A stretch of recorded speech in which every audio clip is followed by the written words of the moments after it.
Most passing touchdowns in a single game, 7. On the surface, 7 touchdowns in one game doesn't sound that crazy. In an era where offenses are passing more than ever and quarterbacks are throwing for 5,000-yard seasons like it's a hobby, you'd think this record would fall once a season. But it hasn't. It's been tied 8 times. Legends like Peyton Manning, Drew Brees, and Joe Cap, if you know you know, have all done it. Even Nick Foles did it. But no one has ever hit 8. Why? Because coaches ease off the gas. Teams play conservative when they're up big. You throw 5 touchdowns and people start tweeting GOAT emojis. You throw 6, and the backup is already warming up. Defenses today are built to adapt. So yeah, someone might tie this again. But break it? Probably never. Most rushing yards in a single game. 296, Adrian Peterson.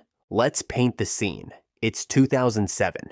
Rookie Adrian Peterson walks into a game against the Chargers and absolutely loses his mind. 296 yards, no overtime, no tricks, just raw speed, vision, and violent, angry running. He didn't run like he was playing football. He ran like the ball owed him money, and the Chargers had no answers. What makes this record unbreakable isn't just the number. It's how the position has changed. Running backs today don't get enough touches. They split carries. They're used in the pass game. If someone runs for 150 yards now, they're practically getting a game ball and a post on the team Instagram. To break Peterson's record, a back would need 30-plus carries, a defense made of cardboard, and an offensive coordinator who refuses to throw the ball no matter what. And that just doesn't exist anymore. Unless we go back in time, or Adrian Peterson comes out of retirement for one last game. Most receiving yards in a single game, 336, Flipper Anderson.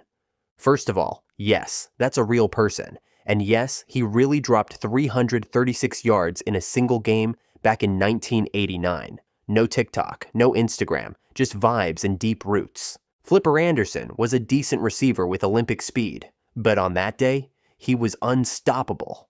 He averaged over 30 yards per catch. His quarterback couldn't miss, and the Saints' secondary might as well have been ghosts. Even with overtime helping boost the numbers, it was still a perfect storm. And here's the thing. Even modern legends haven't touched it. Calvin Johnson got close. So did Julio Jones. But the way NFL defenses adjust today, no receiver is getting that many deep shots without getting double-teamed, jammed, or just straight-up ignored by their quarterback. This wasn't just a stat line. It was lightning in a bottle. And we probably won't see it again unless someone completely glitches the simulation. By the way, I'm going to be posting a lot here, so it would mean a lot if you subscribed and dropped a like for the algorithm. Most sacks in a single game, 7, Derek Thomas. Derek Thomas was a menace. In 1990, he lined up against the Seattle Seahawks and decided that 7 times in one game, he would sack the quarterback. And not just little pushovers either. Clean, violent, game-changing sacks. He basically built a real estate portfolio inside the Seahawks' backfield. 7 sacks in one game. That's not just dominance, that's disrespect. You'd have to be in another dimension of pass rushing to replicate that today. The modern game doesn't even allow for it. Quarterbacks get the ball out faster. Offensive linemen train like MMA fighters. Holding calls are rare. The window to make contact is smaller, and if you breathe on the QB wrong, it's 15 yards and a personal apology. Most interceptions thrown in a game. 8. Jim Hardy. This record exists because the NFL used to be lawless. Back in 1950, Jim Hardy threw 8 interceptions in a single game, and he played the whole thing. That's not a bad day. That's a full collapse. Today, a quarterback throws 3 picks and the backup is doing stretches. 4 picks, you're trending on Twitter. 5, you're doing interviews about how you're learning from it. But 8, in modern football, that literally cannot happen. Not because QBs are better, but because coaches, fans, and even teammates won't let it. This record isn't unbreakable because it's hard to do. It's unbreakable because no coach would ever allow it to get that far. Jim Hardy was a different breed of problem. Most rushing yards in a season, 2,105, Eric Dickerson.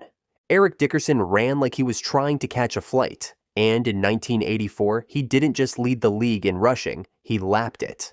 2,105 yards in 16 games, with a single bar helmet that looked like it belonged in a museum. What makes this record wild is that it came in an era where teams ran the ball because they had to, not because it was trendy. Dickerson was the offense. 30 carries a game. No load management, no three-back committees. In today's NFL, no running back is getting enough touches to flirt with this number. They'll be split with a receiving back, or rested in blowouts, or rotated out to preserve their knees for the playoffs, or their next team. Derrick Henry came close, but even King Henry ran out of gas. Unless the NFL turns into a Navy offense overnight, Dickerson's record is staying right where it is, on the shelf, untouched, and still wearing goggles. Most receiving yards in a season, 1,964, Calvin Johnson. Calvin Johnson wasn't just a receiver, he was a glitch in real life. In 2012, Megatron posted 1,964 yards in a single season. And no, this wasn't in 17 games, it was in 16. With Matthew Stafford force-feeding him the ball like it was Thanksgiving dinner, he was double-teamed, triple-teamed, bracketed, and it didn't matter. He still came down with jump balls like he was playing with magnets. Justin Jefferson, Cooper Kupp, and Tyreek Hill have all made solid runs at this, but no one's broken it. Why? Because defenses adjust, game plans shift. Teams start calling 3-yard screens in the fourth quarter instead of taking deep shots to pad stats. Calvin had the rare combo of volume, talent, and a team bad enough to keep throwing every down. If this record ever breaks, it'll take another once-in-a-generation receiver on a team willing to abuse the stat sheet. Until then, it's Megatron's world. Most receiving touchdowns in a season, 23, Randy Moss. Let's set the stage. It's 2007. Tom Brady is on a mission. Randy Moss is back from Oakland football exile and mad at the world. The Patriots are angry, surgical, and out for blood. The result? 23 touchdowns in one season by one receiver. That's not a stat. That's a nightmare for defensive coordinators. Since then, not a single player has come within 3 touchdowns of this record. Not even close. And here's the real reason it'll probably never be broken. Today's offenses are balanced. WR1s get attention, but WR2s and tight ends eat too. Teams spread the ball. Coaches don't need to force one guy the ball in the red zone anymore. In 2007, Randy Moss was the red zone. To break this, someone would need 1. A Hall of Fame QB, 2. An MVP season, and 3. A team that doesn't care about being nice, that's rare air, and Randy's still floating above it. Most sacks in a season, 22.5. Michael Strahan did it first. TJ Watt tied it, but neither hit 23. And that's what makes this record brutal, because sacks are hard. You need opportunity, skill, consistency, and just enough luck to avoid getting held on every play. Strahan's record is legendary and controversial. People swear Brett Favre took a dive to give him the final sack. Watt did it legit, but in a 17-game season. So the debate rages on, but either way, the number still stands. 22.5. And that's with guys like Aaron Donald, Von Miller, Myles Garrett, all elite rushers who've never cracked it. Quarterbacks get the ball out faster now. Schemes are built to neutralize pressure. Even when you beat your man, you've got half a second to actually get to the QB before he throws it into the dirt. 22.5 is the mountaintop, and it's lonely up there. Most interceptions in a season, 14, Night Train Lane. This record is so old, the NFL still had teams called the Yanks when it was set. Night Train Lane picked off 14 passes in one season as a rookie. He did this in an era where quarterbacks threw like they were playing darts blindfolded and receivers didn't wear gloves. The ball was barely spiraling. Defenses weren't even pretending to disguise coverages, so why will no one ever match it now? Because quarterbacks don't throw picks like that anymore. Elite corners don't get targeted. And when they do, it's once or twice a game. You'd have to be a shutdown corner and a ball hawk and play on a defense that forces a ton of throws. The closest modern example, Trevon Diggs with 11 in 2021, and he was getting torched on every other snap. You can't play risky enough to get 14 today and still keep your job. Night Train's record belongs to a different world. Most career receiving yards, 22,895, Jerry Rice. Let's just say it, this one's never being touched. Jerry Rice didn't just break the record, he sent it into orbit. 22,895 receiving yards. That's over 13 miles of catching footballs. To put that in perspective, if a current receiver had 1,500 yards every year for 15 straight seasons, they'd still fall short. No one has that combination of talent, health, and insane work ethic anymore. Rice played for 20 years. At age 40, he had 800 plus yards. At age 41, he was still running routes crisper than half the league. This isn't just a football record. It's a test of time, genetics, and obsession. Megatron retired early. Julio got hurt. Hopkins fell off. But Rice? He just kept going and going and going. You don't catch Jerry Rice. You admire him from 10,000 yards behind. Most consecutive games with a reception. 274, also Jerry Rice. This record is the football version of never missed a day. 274 straight games with a catch. That's 17 full seasons without a single off day, injury gap, or goose egg. It's not just about skill. It's about durability, consistency, and never being irrelevant in a game plan. Even when he was the WR3, even when the team was stacked, even in garbage time, Rice got his. In today's NFL, players rest more. They sit out more. Offensive schemes rotate more. There's always a game where the top WR gets blanketed, or they're decoyed, or they miss a week with a sore hamstring. But Jerry? He never had those days. He was always open. To break this, you'd need a receiver who never misses a snap, never gets shut out, and plays until they're 40. In other words, you'd need Jerry Rice again. Most career passing yards, 89,214, Tom Brady. Brady didn't just beat the passing record, he moonwalked over it with avocado toast in one hand and 7 rings in the other. He passed Breeze, then passed Peyton, then passed Logic. 89,214 yards is video game stuff. He played for 23 seasons. He took a whole Hall of Fame career and added another one on top of it. To break this, a quarterback would have to start at 22, never miss a season, average 4,500 yards every year, and somehow still be elite at 44. No one's doing that. Not Mahomes, not Burrow, not Josh Allen. Brady's passing yards record is the NFL's Mount Everest, and the oxygen's thin up there. Most career wins as a QB, 251, also Brady. This isn't just a good stat, it's sickening. 251 wins. That means double-digit wins for 25 straight years, and he only played for 23. This is where Brady separates himself from everyone else. He wasn't just great, he was great forever. Think about how hard it is to win 10 games in one season. Now imagine doing that every year without fail, while half the league crumbles around you. Every quarterback has slumps, down years, coaching drama. Brady had all of that, and still won. To beat this, a quarterback would need 20 plus years of health, dominance, and help. And even then, they'd probably still fall short. Most career sacks, 200, Bruce Smith. This is a record that even the best edge rushers today might only reach if they clone themselves. Bruce Smith was a technician, a machine.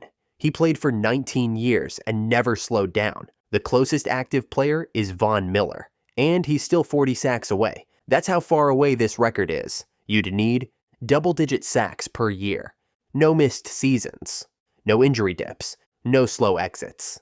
And even then, it'd be close. Bruce Smith didn't just pass Reggie White. He passed the blueprint. Now, it's just him. Alone at the top of Sack Mountain. Most kickoff return touchdowns in a career. 10, Josh Cribbs and Leon Washington. Kick returns used to be electric. You'd see someone catch the ball 5 yards deep in the end zone, sprint full speed into 11 human wrecking balls, and somehow score. Guys like Josh Cribbs and Devin Hester made it art. But now, kickoff returns are basically gone. With the new kickoff rules, touchbacks encouraged, wedge blocks banned, and returns designed to be rare. Nobody's getting enough chances. You can be the fastest man alive, but if the ball's sailing out the back of the end zone every time, it doesn't matter. This record didn't just age, it got retired by the league. You can tie it. But breaking it? Only if the NFL starts kickoffs from the 10-yard line again, which won't happen. Most fair catches in a game, 7, multiple players. This one's hilarious because it only exists due to sheer absurdity. You have to imagine a punter having the game of his life, just bombing balls into the sky while the returner stands there like, "Yup, fair catch, again." 7 times. Today, that number is nearly unbreakable because teams don't punt that much anymore. And when they do, most returners let it bounce.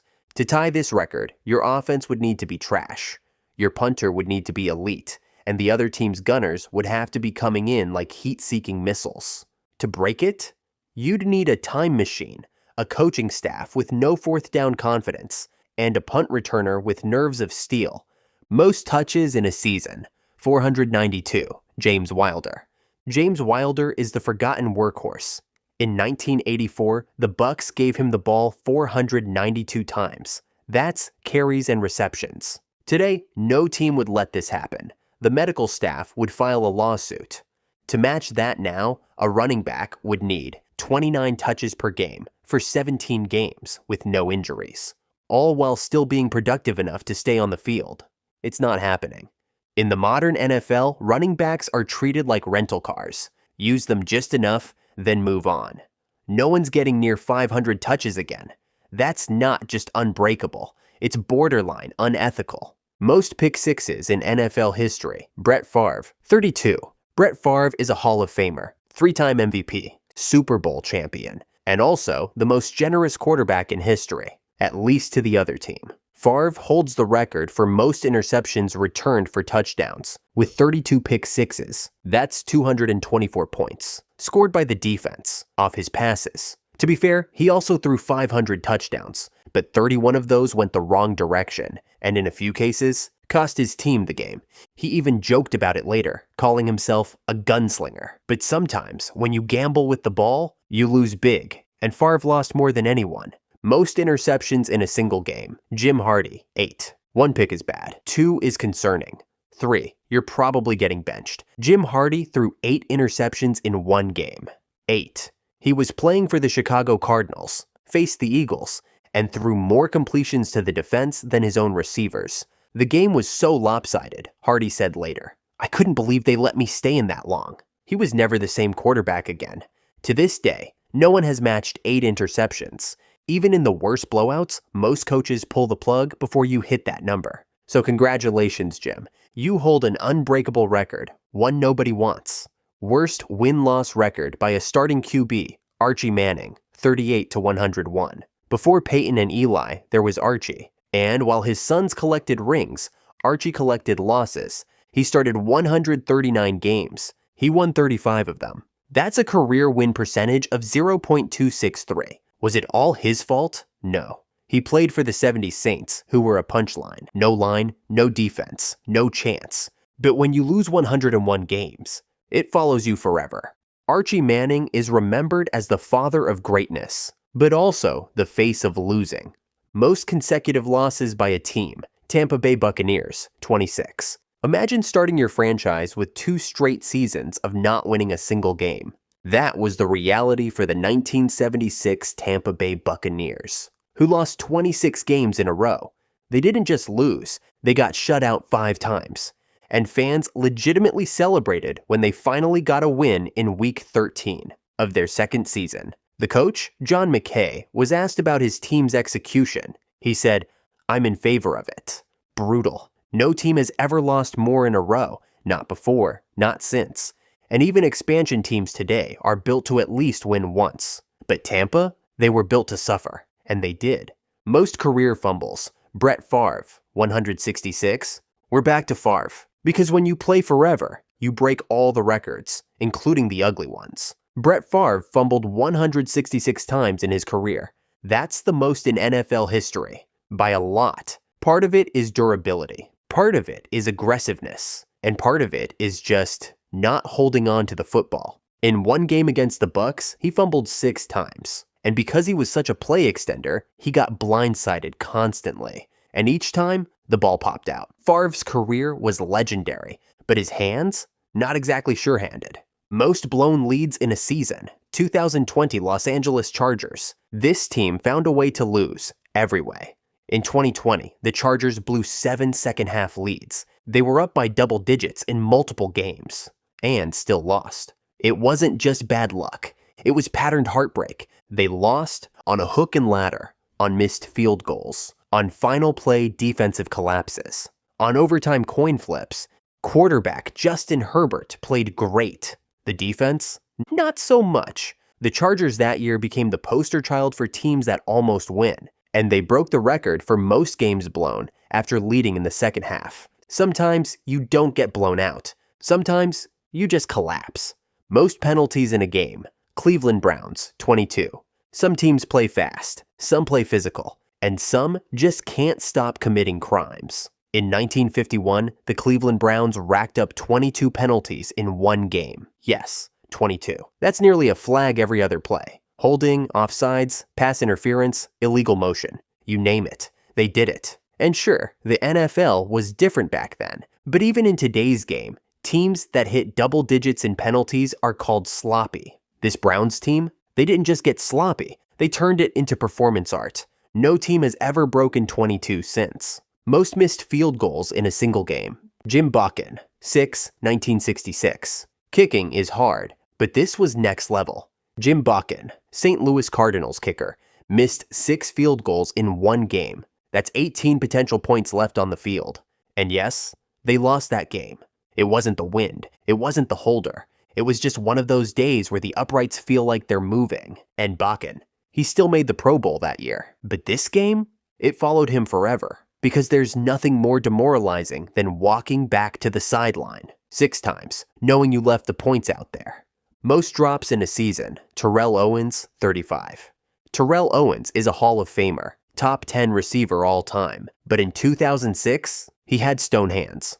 Owens dropped 35 passes that season. That's nearly 2 per game. It didn't help that he was dealing with a broken finger, but it also didn't stop fans and commentators from calling him out. And even though he still posted 1,180 yards and 13 touchdowns, people remember the ones he didn't catch. Most yards lost on a sack. Patrick Mahomes, 30 yards. You've seen quarterbacks take bad sacks. Maybe a 10-yard loss, maybe 15.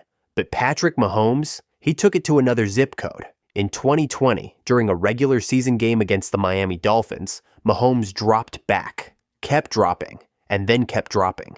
But instead of throwing it away, Mahomes did what Mahomes does. He tried to make magic happen. By the time he was finally tackled, he had retreated 30 yards behind the line of scrimmage. 30 yards on 1 sack. He still threw for 393 yards and 2 touchdowns in that game. So yes, he holds the record. But unlike most of the names on this list, he walked away from it with a smile and a win. Most times, shut out in a season. Tampa Bay Buccaneers, 5 times. Scoring 0 points in an NFL game is hard. You usually get at least a field goal, a garbage time touchdown, something. But the 1976 Buccaneers got nothing, 5 times in one season. This was their inaugural year as a franchise, and they played like they were still figuring out what football was. No wins. Fans didn't even boo. They just sat there, quietly wondering if this team was a prank. They were the league's laugh track.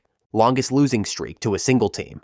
Bills losing to Patriots, 15 straight. From the early 2000s to the mid-2010s, the Buffalo Bills had one recurring nightmare: Tom Brady. They lost to the Patriots 15 straight times. Home or away didn't matter. New coach, still lost. New quarterback, still lost. Some of those games were close, most weren't. And every time the Bills circled that matchup on the calendar, they got humbled. Fans joked the Patriots should have gotten partial control of the Bills stadium. The Bills finally snapped the streak in 2011 after beating them by 3 points. Most sacks allowed in a season. Philadelphia Eagles, 104. If you think your offensive line is bad, let me introduce you to the 1986 Philadelphia Eagles. This team allowed a jaw-dropping 104 sacks in one season. That's more than 6 sacks per game. Quarterback Randall Cunningham was elusive, but even he couldn't escape what was coming at him on every single down. The Eagles that year didn't just lead the league in sacks allowed, they lapped it. The next closest team gave up 20 fewer.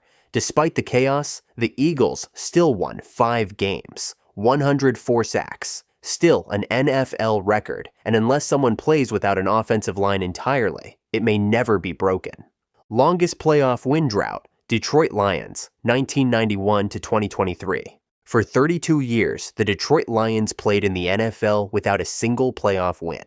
They cycled through 13 head coaches, more than 20 quarterbacks, multiple team slogans, countless rebuilds. But the result was always the same, 0-1 in the postseason.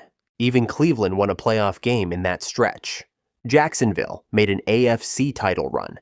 The Jets did too. But Detroit, nothing. They finally broke the curse in 2023. But for 3 straight decades, the Lions were January's disappearing act. Most career losses by a head coach, Dan Reeves, 165. Dan Reeves coached 23 seasons in the NFL. He made 4 Super Bowls, and lost all of them. But he also holds another record, most career coaching losses, with 165. Now to be fair, he also won 190 games.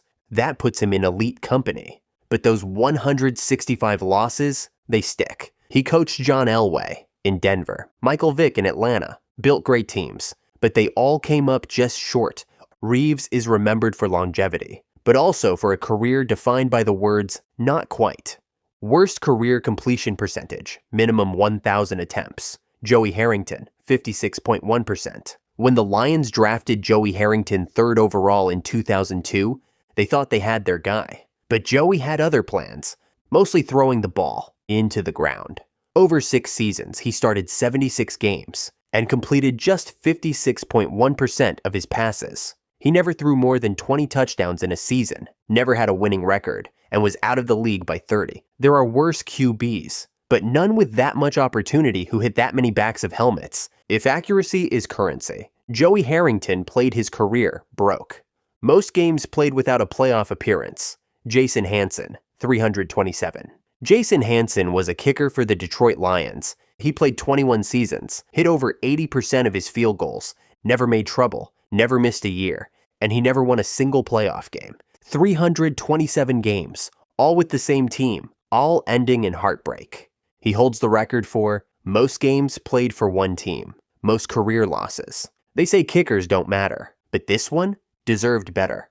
Most career ejections by a player, Vontaze Burfict, 4. Vontaze Burfict wasn't just aggressive, he was a walking red flag. Between late hits, helmet-to-helmet shots, and full-on chaos, Burfict got ejected 4 times in his NFL career, more than any other player. He was also suspended multiple times. One of them, a 12-game ban for targeting. Eventually, the NFL had enough. After a brutal hit in 2019, he was banned indefinitely. No other player's career ended that way. Burfict wasn't just physical, he was dangerous, and the league couldn't let it go on. Fattest NFL player ever, Aaron Gibson, 410 pounds. Aaron Gibson wasn't just big, he was off the charts big. Drafted by the Detroit Lions in 1999, Gibson weighed in at a staggering 410 pounds, making him the heaviest player in NFL history. He had talent, he had size, but he didn't have durability. Injuries piled up. His knees couldn't keep up with his frame. He played just a few seasons before disappearing from the league. And while other linemen pushed 360 or 370, no one has touched Gibson's record. Shortest NFL player ever, Jack Shapiro, 5'1". He played 1 game, took 1 carry, and became a permanent part of football history. Jack Shapiro played for the Staten Island Stapletons in 1929. A real team, a real player, 1 career rush for 3 yards. That was it. In today's league of 6'5" quarterbacks and 250-pound tight ends, Shapiro would look like the kicker's little brother. It's the kind of record that's safe forever. Fastest ejection in NFL history. Quan Alexander, 1st quarter. Ejections usually happen after something major. A fight, a dirty hit, a repeat offense. In week 1 of the 2019 season, linebacker Quan Alexander made his debut for the San Francisco 49ers, but he didn't even make it out of the 1st quarter. Late in the opening frame, Alexander came flying in on a scramble by Jameis Winston and led with his helmet. The refs flagged it immediately. Helmet-to-helmet contact on a quarterback? That's an automatic ejection. No warnings, no discussion. Fastest ejection of the modern era. And a reminder that in today's NFL, you don't get a second chance to lead with your head. Longest NFL suspension, Alex Karras and Calvin Ridley. Entire season. Let's talk about sitting out. Not from injury, but from scandal. There was Paul Hornung and Alex Karras, two of the biggest names in the NFL. Both banned for gambling in a scandal that shocked the sports world. Paul Hornung was a star running back for the Green Bay Packers. Alex Karras was a dominant defensive tackle for the Detroit Lions. Both were caught betting on NFL games, including games involving their own teams. The NFL wasn't as big back then, but Commissioner Pete Rozelle knew. If fans thought the outcomes were rigged, the league would collapse overnight. So in 1963, Rozelle did the unthinkable. He suspended both Hornung and Karras for the entire season. And this was at the height of their careers. Calvin Ridley didn't throw a game. He wasn't even playing. But in 2021, he placed a $1,500 parlay on NFL games while away from the team for mental health reasons. And the league hit him with a season-long suspension. Gambling is the line the NFL won't let you cross. Most pick sixes thrown in a single season. Jameis Winston, 7. In 2019, Jameis Winston became the first quarterback in history to throw 30 touchdowns, 30 interceptions, and 7 of those interceptions were returned for touchdowns. That's 49 points given up by your starting quarterback. He finished the season with a game-losing pick six in overtime. The stat line was so absurd, commentators started calling it the 30 for 30 season. Winston had elite arm talent. He also had no filter on that arm. And now he owns a record no quarterback ever wants. Worst coaching record, minimum 50 games. Burt Bell, 10-46. Before he was NFL commissioner, Burt Bell was a disaster on the sidelines. He coached the Philadelphia Eagles from 1936 to 1940. Over 5 seasons, he won 10 games. He lost 46. That's a .179 win percentage. Worst in league history for any coach with at least 50 games. The twist? Bell later became the commissioner of the entire NFL. That's like crashing your own car 10 times. Then being put in charge of traffic safety. Longest field goal miss ever attempted. Sebastian Janikowski, 76-yard miss. You're down bad, time expiring, and you send out your kicker from the 34-yard line on his own side of the field. That's a 76-yard field goal attempt. Sebastian Janikowski tried it. It missed, obviously. No one has ever attempted a longer kick, and it still stands as the most aggressive miss in league history. Most fourth-quarter comebacks blown in a season, Matt Ryan, 28-3. That's all you have to say. But Matt Ryan wasn't just part of the biggest Super Bowl collapse ever. He also led the 2022 Colts, who blew a 33-point lead to the Vikings. Largest collapse in NFL history. 2 records. 2 teams, 1 quarterback. Matt Ryan was a great player, but his name is now synonymous with collapse. Most games without a touchdown. 2000 Baltimore Ravens. You think your team's offense is bad? The 2000 Baltimore Ravens went 5 straight weeks without a touchdown. From the fourth quarter of September 24th to the second quarter of November 5th, Baltimore's offense went 61 drives without scoring a single touchdown. That's 5 full games without a single touchdown. And somehow, they went 2-3 during that stretch, because their defense was so elite they could win with just field goals. A record you definitely don't want unless you have Ray Lewis and Ed Reed cleaning up the mess. Most points allowed in a game, Washington, 73 points. Final score, 73-0. That's not a typo. That was the NFL championship game. The Bears crushed Washington so badly, they broke the scoreboard. No team has ever allowed more points in a game, and doing it in the title game, it's a record of pure humiliation. Washington's coach accused the Bears of running up the score. It wasn't just a loss, it was a massacre. Most consecutive games with a pick six, Matt Schaub, 4 straight games. In 2013, Matt Schaub was a walking highlight reel for opposing defenses. He threw a pick six in 4 straight games, an NFL record. Texans fans started booing him during pregame intros. Commentators openly wondered if it was in his head, and it was. He was benched mid-season and never started full-time again. No quarterback has ever thrown more automatic sixes in a shorter span. Lightning round wrap-up. Most field goals hit off the upright in 1 game. Cody Parkey, 2018. Nicknamed the Double Doink. Missed the game winner in a playoff game. Fans still haven't forgiven him. Most safeties allowed in a season. Seattle Seahawks, 5 in 1983. That's 10 points, handed to the other team for free. Most quarterback starts without a winning season. Ryan Fitzpatrick, 17 seasons, 0 playoff games. A legend, a journeyman, a heartbreaker. Longest field goal attempt. Only Sebastian Janikowski would even try this. In 2008, the Raiders lined him up for a 76-yard field goal. Not 60, not 65, but 76. The ball never came close, but that's not the point. It went into the books as the longest official attempt in NFL history. Most kickers do not even get the green light past 65. Janikowski had that kind of cannon leg that made coaches believe in miracles. Nobody expects him to hit from 76 yards in a live game, but the fact that Oakland even tried this tells you how unique Janikowski was. He was part kicker, part showman, and the field became his stage. It's safe to say that this record's not going anywhere. Nowadays, coaches are a little too cautious, and analytics do not support a prayer kick from nearly 80 yards out. But as far as oddball moments go, Janikowski gave us one of the NFL's greatest why not attempts. Most yards lost on a sack, including fumble yardage. Sometimes a sack is just a sack. You lose a few yards, regroup, and move on. But in 2015, Ryan Tannehill found himself in the middle of a play that turned into a comedy of errors. Hit by Preston Smith, Tannehill didn't just get dragged down. He coughed up the ball, scrambled, and by the time the chaos ended, the Dolphins had lost 38 yards in a single play. To put that in perspective, most drives don't even cover 38 yards. One mistake erased the kind of progress that usually takes minutes to build. This isn't the kind of record that you brag about, but it shows how quickly one moment can swing a game from tough to downright embarrassing. Most yards lost on a sack, excluding fumble yardage. Now, getting sacked is part of football, but losing 29 yards in one play is almost unthinkable. In 2011, Tim Tebow was chased deep behind the line, being dragged down, setting the record for the longest sack without a fumble involved. To put it in perspective, most long sacks only lose about 10 to 15 yards. Tebow's stumble was nearly double that, and it topped Kurt Warner's 28-yard sack from 2009. It's a moment that still stands as one of the strangest highlights of Tebow's career. Consecutive games with a penalty. Some players are remembered for touchdowns, some for highlights. Alex Barron is remembered for flags.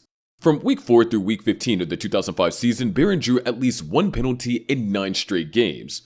Holding, false starts, you name it. If there was a way to stall his offense, he found it. Preach discipline. But this streak became legendary for all the wrong reasons. 9 weeks in a row, the yellow flag followed Barron like a shadow. It got so predictable that fans joked the penalty was part of the game plan. Most penalty and penalty yards in a game. The Raiders have always had a reputation for playing on the edge, but in 2016, they tipped right over it. In a game against the Buccaneers, Oakland racked up 23 penalties for a jaw-dropping 200 yards. That's basically gifting the other team 2 football fields. False starts, holdings, personal fouls, the refs barely had time to catch their breaths. And yet, the Raiders still won that game in overtime, which makes this record even more bizarre. Usually, penalties kill teams. For the Raiders, it just added chaos and somehow didn't stop them. It's a record that feels perfectly on brand for a franchise built on swagger, rebellion, and a little bit of recklessness. Oldest player to score a touchdown. Longevity in the NFL is rare, but Brady turned it into his trademark. On January 1st, 2003, against the Carolina Panthers, the 45-year-old quarterback kept the ball on a sneak and powered across the goal line. At 45 years and 151 days, he became the oldest player ever to score a touchdown.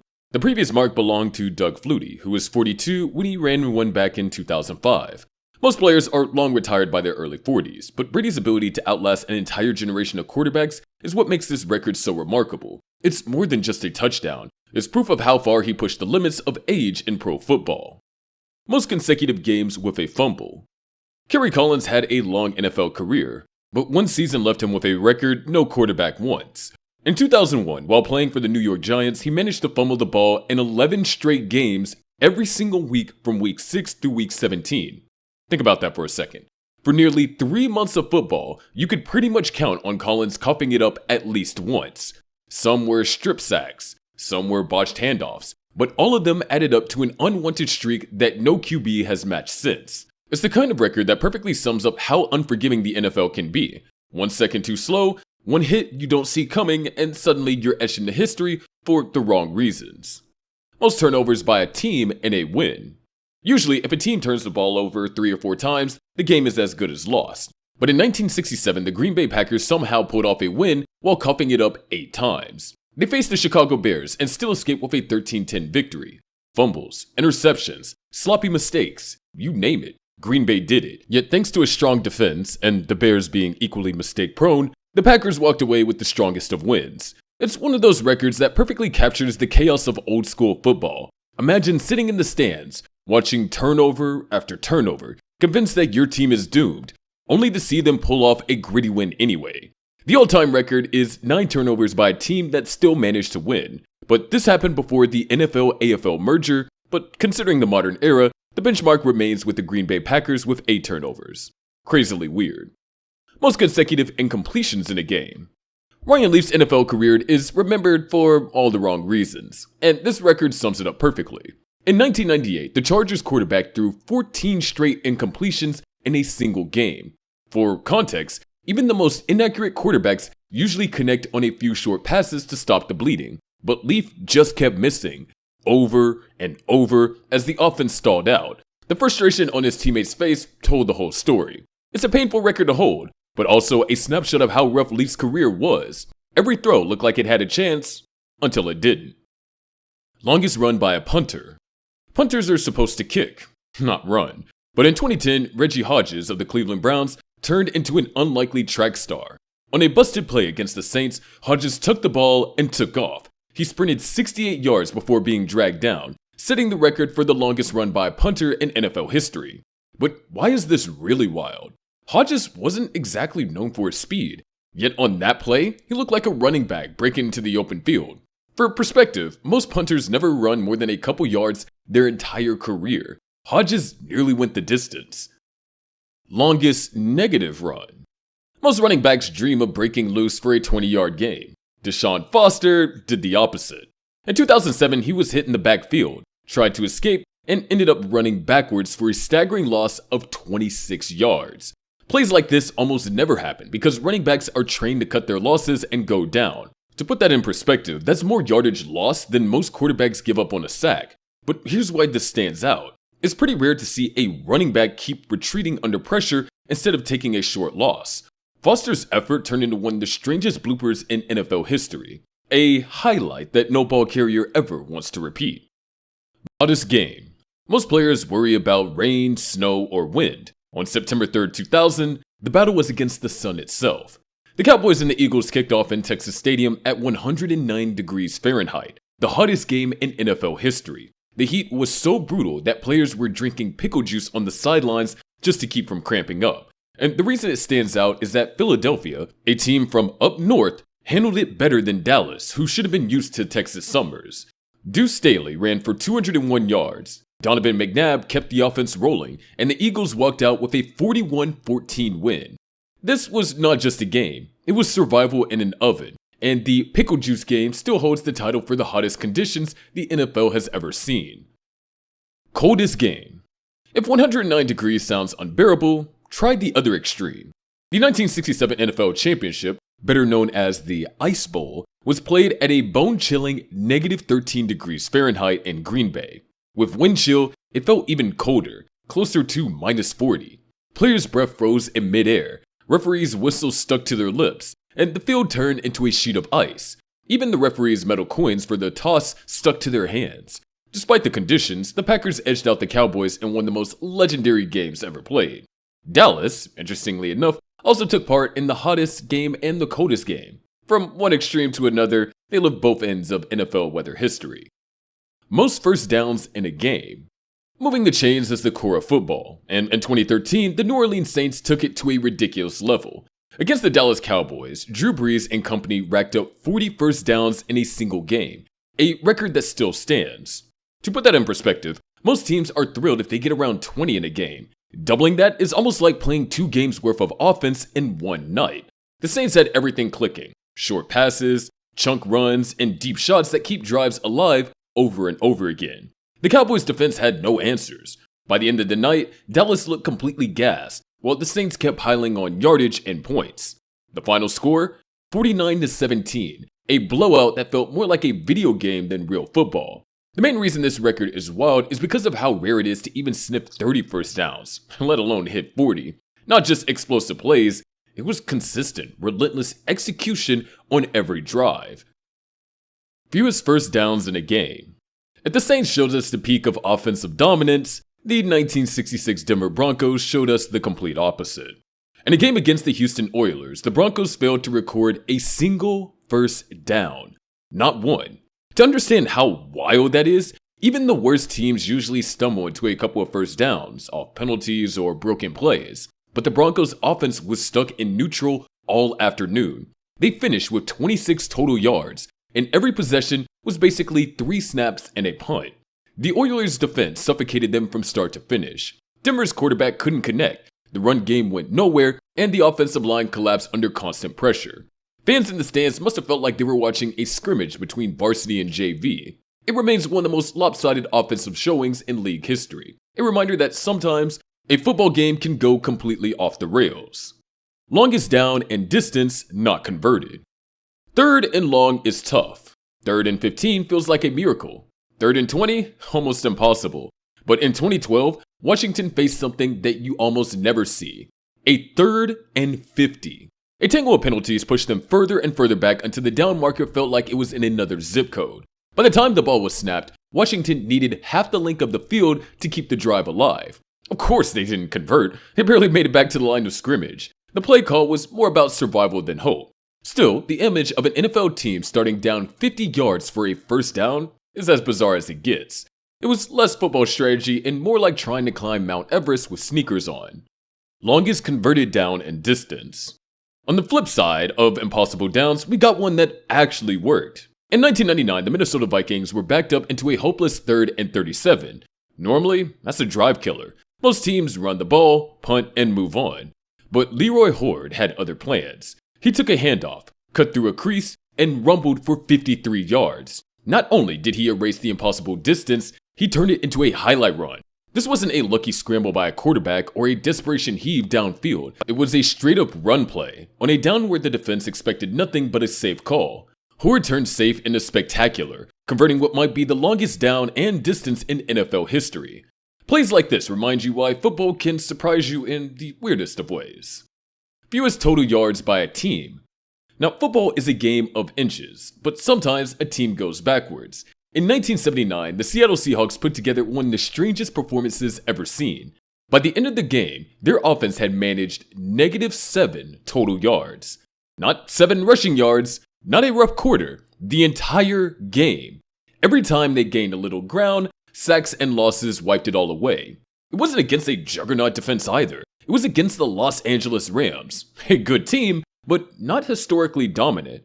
Seattle just could not move the ball. Quarterback Jim Zorn was swallowed up repeatedly. The run game never got started, and by the 4th quarter, the only thing piling up were the boos from the home crowd. To this day, no team has ever finished with fewer yards in a full NFL game. It's a record that no one wants, and one that the Seahawks have spent decades trying to forget.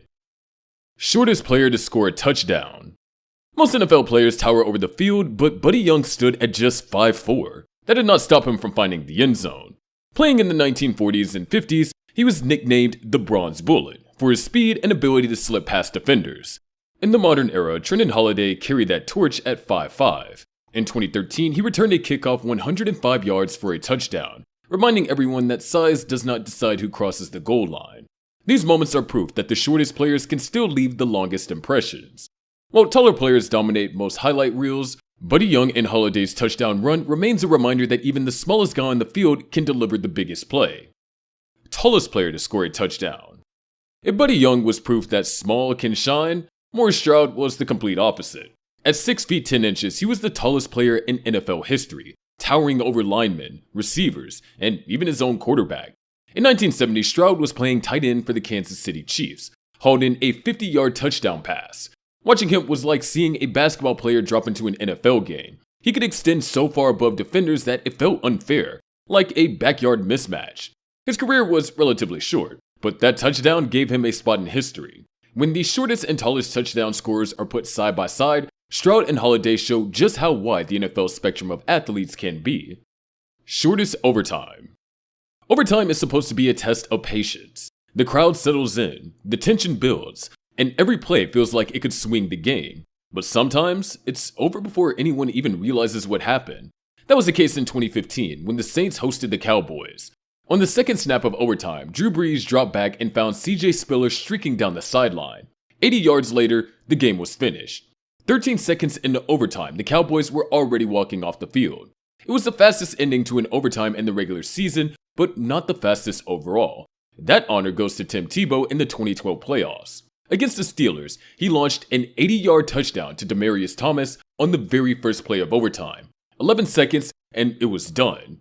2 games, 2 lightning bolts, and 2 reminders that in football, overtime is not always about the grind. Sometimes, all it takes is one spark. Lowest combined passer rating in a game. The passer rating system is designed so that even a bad quarterback usually puts up something higher than 0. But in 1974, the Buffalo Bills and New York Jets managed to combine for a 0.0 passer rating, which is basically the lowest possible score for passing offense. The two teams threw the ball like it was greased. Between them, they had 3 interceptions, no touchdowns, and completed less than 30% of their passes. Every throw seemed to fall either into the turf or into the arms of the defender. It wasn't a defensive masterpiece so much as a breakdown in basic quarterback play. The only reason why the Bills pulled out a 16-12 win was because of their running game, led by O.J. Simpson, who carried the offense on his back. It was a rare game where fans could almost predict failure every time the quarterback dropped back. To this day, no other matchup has ever bottomed out this badly. Norm Van Brocklin. The NFL has changed dramatically over the decades, but some records remain untouched, and Norm Van Brocklin's 554-yard passing game from 1951 is still sitting at the top of the list more than 70 years later. Playing for the Los Angeles Rams against the New York Yanks, Van Brocklin was supposed to just be filling in. Hall of Fame quarterback Bob Waterfield was injured, so the 25-year-old Van Brocklin got the start. What followed was one of the most jaw-dropping passing displays in league history. He completed 27 passes for 554 yards and 5 touchdowns, guiding the Rams to a 54-14 blowout. His top target, Elroy Crazy Legs Hirsch, racked up over 170 yards and 4 touchdowns on his own. Keep in mind, this was 1951. Teams weren't built around the passing game. Defensive backs could be far more physical. Offensive schemes were primitive compared to today. Yet Van Brocklin's total still hasn't been topped, despite modern pass-happy offenses and 17-game seasons. Drew Brees.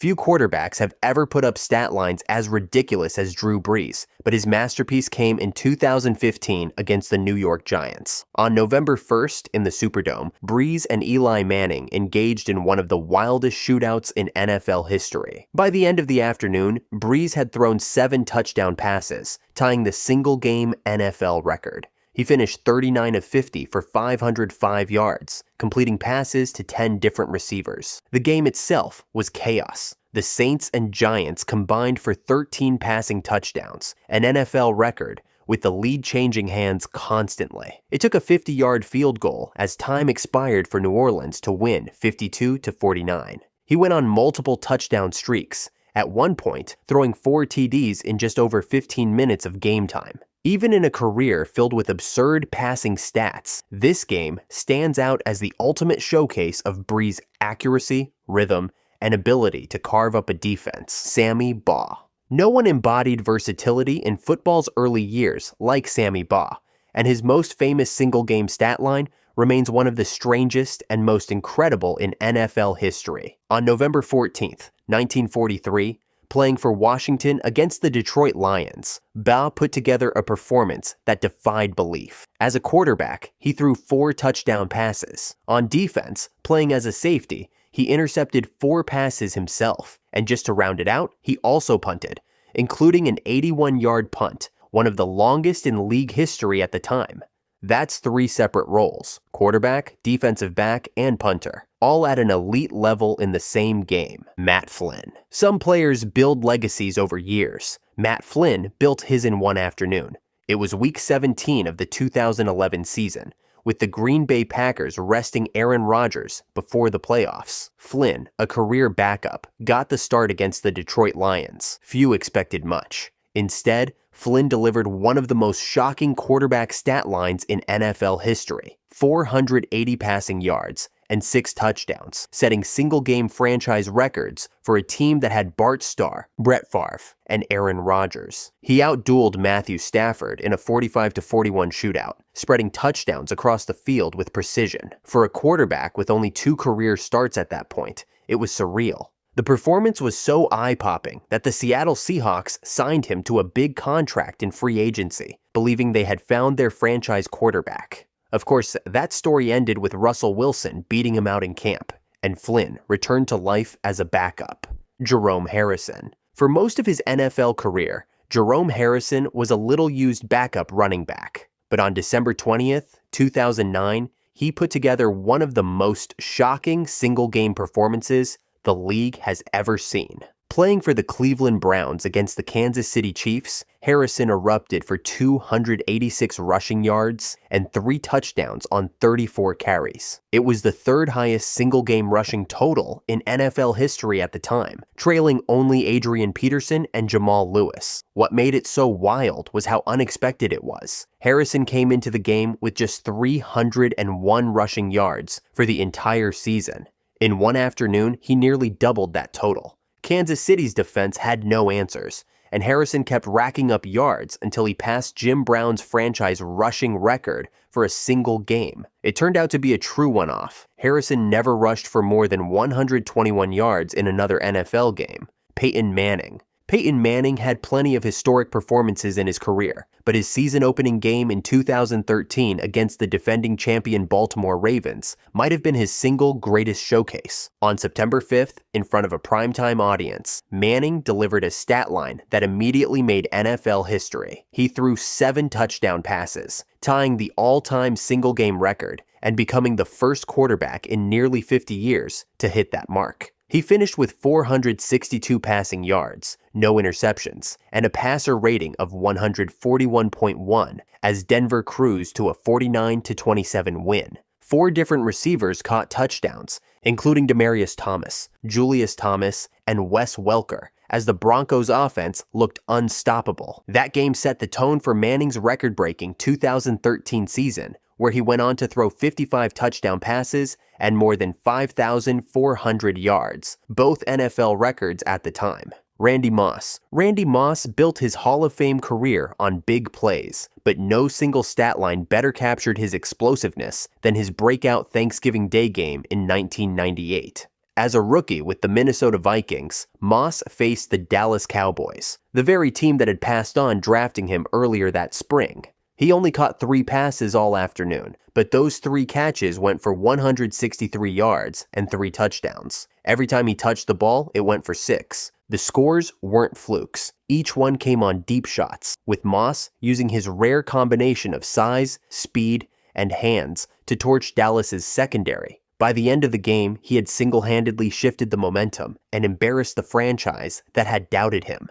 Tom Brady. By 2009, Tom Brady had already built a reputation as one of the NFL's best quarterbacks, but one quarter against the Tennessee Titans that year turned into one of the most absurd stat lines of his entire career. On October 18, 2009, in snowy conditions at Gillette Stadium, the Patriots' offense exploded. In the second quarter alone, Brady threw 5 touchdown passes, setting an NFL record for most touchdown passes in a single quarter. By halftime, New England was up 45-0, and the game was essentially over. Brady finished the day with 380 yards and 6 touchdowns, despite sitting out much of the fourth quarter. Randy Moss and Wes Welker were on the receiving end of most of the fireworks, but it was Brady's command of the offense and pinpoint accuracy that turned the game into a historic blowout. The Patriots won 59-0, the largest shutout in the Super Bowl era. Michael Vick. On November 15,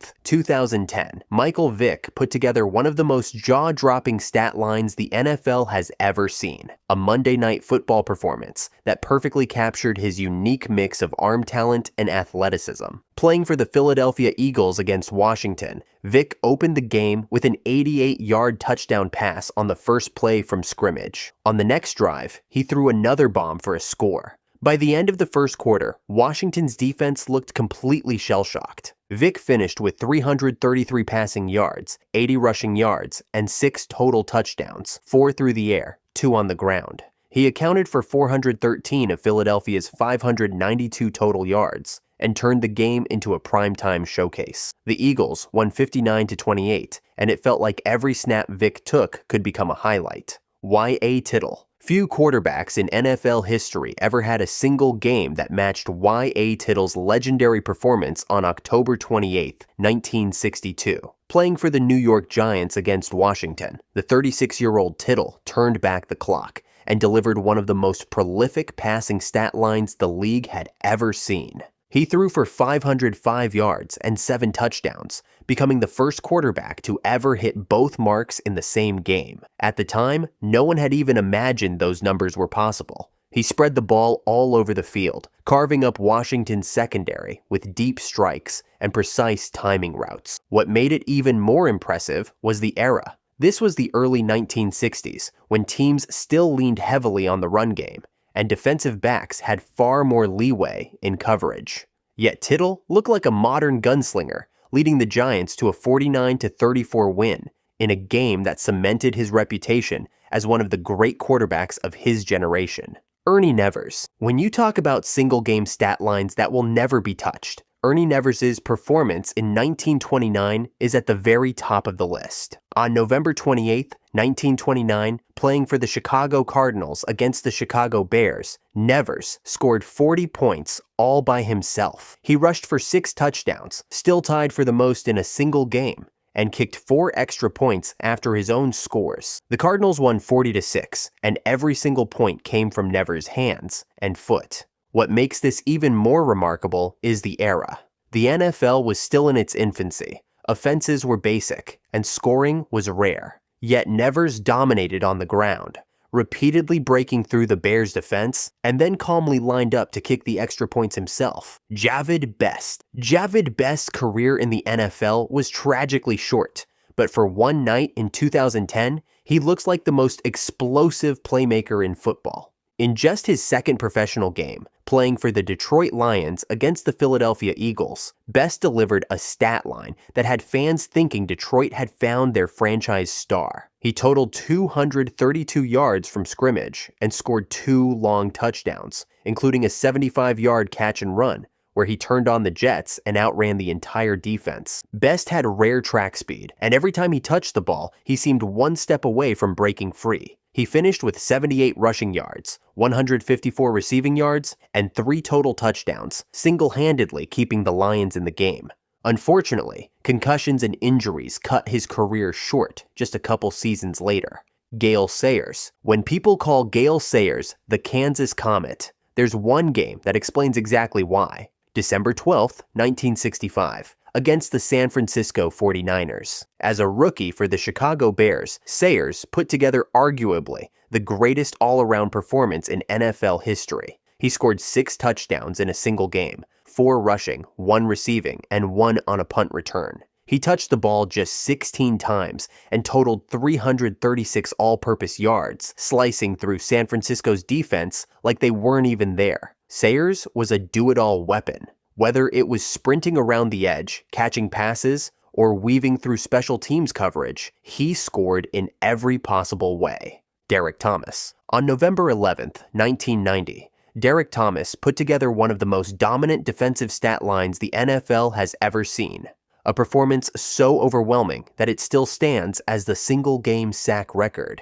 Facing the Seattle Seahawks, Thomas was practically unblockable. Play after play, he exploded off the edge, using his trademark speed rush to blow past linemen and collapse the pocket. By the time the final whistle blew, Thomas had recorded 7 sacks of quarterback Dave Krieg. That number has never been matched in NFL history. To put it in perspective, a strong game for a pass rusher might mean 2 sacks, and a great game might mean 3. Thomas had 7 in one afternoon. He was everywhere, terrorizing the quarterback and wrecking the Seahawks offense on his own. The only thing missing was the win.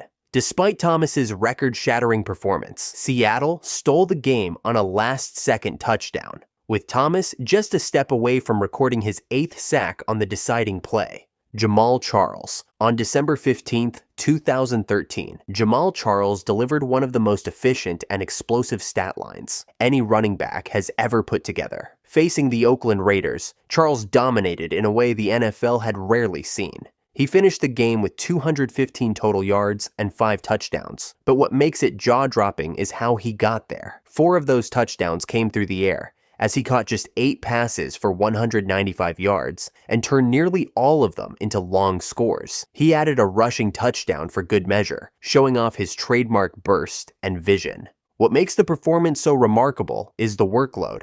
Only 16 touches. That's it. In barely more than a dozen opportunities, Charles produced one of the greatest fantasy football stat lines of all time and etched his name into NFL history. Alvin Kamara. On Christmas Day in 2020, Alvin Kamara gave the NFL one of its most unforgettable holiday showcases, a performance so outrageous it tied a record that had stood for nearly a century. Playing for the New Orleans Saints against the Minnesota Vikings, Kamara racked up 155 rushing yards and 6 touchdowns on the ground. He became the first player since Ernie Nevers in 1929 to score 6 rushing touchdowns in a single game, and he did it with style, breaking tackles, exploding through gaps, and flashing the effortless speed that defined his prime. What makes the stat line even crazier is that Kamara could have had 7 scores. Sean Payton briefly subbed in Taysom Hill for a short yardage touchdown, robbing Kamara of sole ownership of the record.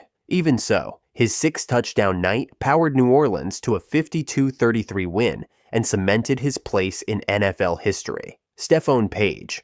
On December 22, 1985, Stephone Page put together a receiving performance that still sits in the record books nearly 4 decades later. Playing for the Kansas City Chiefs against the San Diego Chargers, Page caught just 8 passes, but turned them into 309 yards and 2 touchdowns. That yardage set an NFL single-game record at the time, one that stood until Flipper Anderson broke it in 1989. He wasn't peppered with 20 targets like you might expect in a 300-yard game. Instead, almost every catch was a backbreaker, long strikes downfield where Page's speed simply left defenders trailing in his wake. His average of nearly 39 yards per catch is almost unthinkable in today's NFL. Adrian Peterson. On November 4th, 2007, Adrian Peterson played the kind of game that defined his career: raw power, breathtaking speed, and an unrelenting motor that made defenders look helpless. As a rookie with the Minnesota Vikings, Peterson shredded the San Diego Chargers for 296 rushing yards and 3 touchdowns, setting the NFL's single-game rushing record. He carried the ball 30 times, averaging nearly 10 yards per attempt, and seemed to get stronger as the game wore on. His touchdowns came from 1 yard, 64 yards, and 46 yards out, showing he could punch it in at the goal line or break a game open from anywhere on the field. Calvin Johnson. On October 27, 2013, Calvin Johnson reminded everyone why his nickname was Megatron by delivering one of the most absurd receiving stat lines in NFL history. Against the Dallas Cowboys, Johnson caught 14 passes for 329 yards and a touchdown, the second highest single-game receiving total ever. From start to finish, it was a complete mismatch. Johnson dominated in every way possible, leaping over double teams, bullying defenders with his size, and outrunning them once he had the ball. What makes this performance so unforgettable is how clutch it was. With Detroit trailing late in the 4th quarter, Johnson hauled in multiple deep catches to set up the game-winning touchdown with just 12 seconds left. Nearly 200 of his yards came in the second half, as Matthew Stafford leaned on him to drag the Lions back into the game. Rodney Harrison. Rodney Harrison built his reputation as one of the hardest-hitting safeties in NFL history, but on November 10, 2002, he put together a stat line that showed just how versatile and dominant he could be. Playing for the San Diego Chargers against the New York Jets, Harrison filled the box score in a way few defenders ever have. He recorded 3 sacks, 2 interceptions, a forced fumble, and a fumble recovery, all in one game. That's production across every defensive category, getting to the quarterback, blanketing the secondary, and forcing turnovers at critical moments. What made the performance so impressive is that safeties aren't supposed to be able to do it all in one afternoon. Edge rushers hunt sacks, corners hunt interceptions, linebackers force fumbles. Harrison did everything. The Chargers won the game 26-22, and Harrison's fingerprints were on nearly every big play that swung momentum. Corey Dillon. On October 22, 2000, Corey Dillon authored one of the most jaw-dropping stat lines ever by a running back, and he did it as a rookie. Facing the Denver Broncos, Dillon carried the ball 22 times for 278 yards and 2 touchdowns, setting the NFL single-game rookie rushing record. He averaged more than 12.6 yards per carry, ripping off long runs seemingly every time he touched the ball. His touchdowns came from 65 and 41 yards out, showcasing both his breakaway speed and punishing power. The Bengals, who had been struggling all season, rode Dillon to a 31-21 upset win over Denver. In a game where the passing attack barely contributed, Dillon single-handedly carried the offense and the franchise for 60 minutes. Though he would go on to have a very good career with over 11,000 rushing yards, this performance remains his crown jewel. No rookie before or since has run for more in a single game, making Dillon's stat line one of the most remarkable and enduring records in NFL history. James Harrison. When you think of sheer defensive dominance in one afternoon, James Harrison's performance on November 9, 2008 is in a category of its own. Playing for the Pittsburgh Steelers against the Indianapolis Colts, Harrison filled the box score like no defender before or since. He racked up 10 tackles, 3.5 sacks, 3 forced fumbles, 1 interception, and 1 fumble recovery, all in the same game. That's a full season's worth of production compressed into 4 quarters. Harrison was everywhere. He destroyed the pocket, stripping Peyton Manning multiple times, while also dropping back into coverage to snag an interception. On one drive alone, he sacked Manning, forced a fumble, and then recovered it himself, a one-man turnover machine. Even though the Colts eventually won 24-20, Harrison's stat line remains one of the wildest all-around defensive performances in NFL history. For a player known for his relentless motor and physicality, this was the ultimate showcase. Pressure, takeaways, and sheer chaos from start to finish. Brandon Marshall. On December 13, 2009, Brandon Marshall put together one of the most absurd receiving stat lines the NFL has ever seen. A record-setting afternoon that still stands. Playing for the Denver Broncos against the Indianapolis Colts, Marshall caught 21 passes for 200 yards and 2 touchdowns. That single-game total of 21 receptions broke the NFL record previously held by Terrell Owens, and it showcased exactly what made Marshall so difficult to defend: strength and relentless consistency. What makes the performance even crazier is how it happened. Denver was playing catch-up for most of the game, and Kyle Orton targeted Marshall a staggering 28 times. Indianapolis knew the ball was coming his way, but they couldn't stop it. He hauled in short routes, slants, and jump balls, moving the chains over and over, while also finding the end zone twice. Despite Marshall's heroics, the Broncos lost 28-16. Flipper Anderson. On November 26, 1989, Los Angeles Rams wide receiver Willie Flipper Anderson delivered a stat line that has never been topped, and more than 3 decades later, it still stands alone. Against the New Orleans Saints, Anderson caught 15 passes for 336 yards, the most receiving yards in a single game in NFL history. What makes the performance even crazier is that the bulk of it came in crunch time. The Rams trailed 17-3 in the 4th quarter, and Anderson kept ripping off big plays to bring them back. He eventually hauled in the game-winning catch in overtime, pushing his yardage total into the stratosphere. Anderson's average per reception that day was over 22 yards, and it seemed like every time Jim Everett dropped back, he was looking for number 83. The Saints secondary simply had no answer. Double coverage, zone, it didn't matter. Kellen Winslow. Few games in NFL history showcase toughness and impact the way Kellen Winslow's legendary playoff performance does. On January 2, 1982, in the AFC divisional round, the San Diego Chargers faced the Miami Dolphins in what would later be dubbed the Epic in Miami. Winslow's stat line was ridiculous: 13 catches for 166 yards and a touchdown.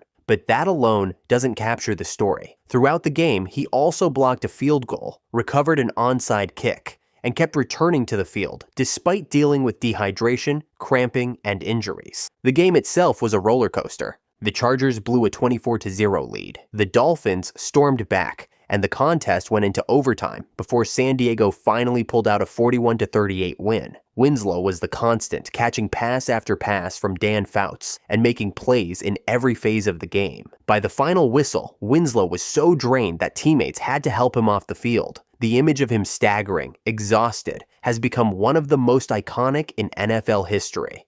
Jerry Rice. Jerry Rice put together countless monster games, but one stat line in particular stands out as the ultimate example of his dominance. On October 14, 1990, against the Atlanta Falcons, Rice delivered one of the craziest single-game performances a wide receiver has ever produced. He finished with 13 catches for 225 yards and 5 touchdowns. That tied the NFL record for receiving touchdowns in a game and showed the full arsenal of his skill set. Precise routes, flawless hands, and the speed to torch defenders once the ball was in his grasp. Atlanta simply had no answer. His touchdowns came in every variety: deep shots, red zone strikes, and yards after catch brilliance. Brian Urlacher. Brian Urlacher was known as one of the most complete linebackers of his era, fast enough to cover tight ends, strong enough to blitz, and instinctive enough to live in the run game. But on October 16, 2006, against the Arizona Cardinals, he put together a stat line that bordered on superhuman. Urlacher recorded 25 tackles in a single game, one of the highest totals ever officially credited to a defender. He was everywhere on the field, stuffing runs, chasing receivers underneath, and punishing anything that moved in Arizona's offense. The Bears were down 20-0 early, but Urlacher's relentlessness helped spark a comeback. Chicago's defense and special teams eventually won the game with a Devin Hester punt return and multiple turnovers. But it was Urlacher's performance that set the tone. While the famous "they are who we thought they were" rant from Cardinals coach Dennis Green became the soundbite, Urlacher's 25-tackle masterpiece was the true headline. Barry Sanders, 2,628 rushing yards in a season. This isn't just a college football record.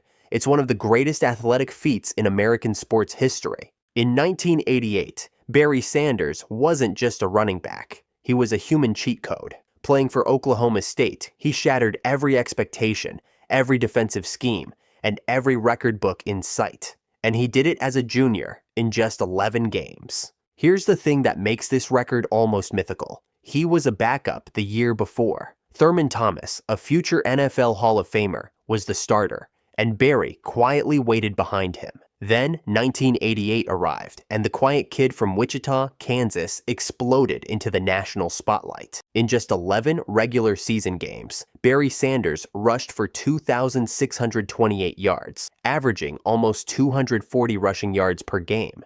If you include his bowl game, the total jumps to 2,850 yards. But the raw numbers don't even tell the whole story. He wasn't running through massive holes untouched. He was juking entire defenses out of their shoes, making 3 guys miss in a 5-yard window, and hitting top speed in 2 steps. His change of direction looked like something out of a video game. He also scored 37 total touchdowns, again in just 11 games, and won the Heisman Trophy in a runaway vote, even though most of the country barely saw him on TV. In today's media era, Barry would have broken the internet every weekend. Since then, no one has come close. Samaje Perine, 427 rushing yards in a game. On November 22, 2014, just 1 week after Melvin Gordon broke the single-game rushing record with 408 yards, Oklahoma's Samaje Perine went out and casually destroyed it. He was just a true freshman, 19 years old, built like a truck, but still new to college football. And that day against Kansas, the conditions were ugly. A game that screamed run the ball, and Oklahoma did, over and over. Perine carried the ball 34 times and turned that into 427 rushing yards and 5 touchdowns. What made it so unbelievable wasn't just the number, it was how easily he did it. The Kansas defense had 0 answers. At 5'11" and 235 pounds, Perine ran with a mix of power and patience. It looked like a high school varsity player scrimmaging against a junior varsity team.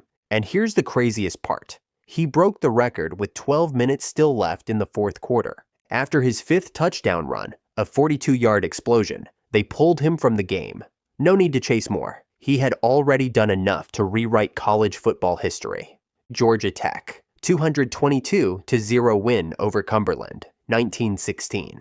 This isn't just a college football record, it's the most lopsided game in the history of the sport. In 1916, Georgia Tech defeated Cumberland College by a score of 222-0. It remains the largest margin of victory ever recorded in college football, and it happened under circumstances that will never be repeated. The game was scheduled as part of a pre-existing contract. Cumberland had already disbanded its football team earlier that year, but canceling would have come with a $3,000 penalty. So instead, they sent a last-minute group of students, most of whom had never played organized football. Georgia Tech, meanwhile, was coached by John Heisman and considered one of the strongest programs in the country. They ran a fast, physical offense and had no intention of slowing down. By halftime, the score was 126-0.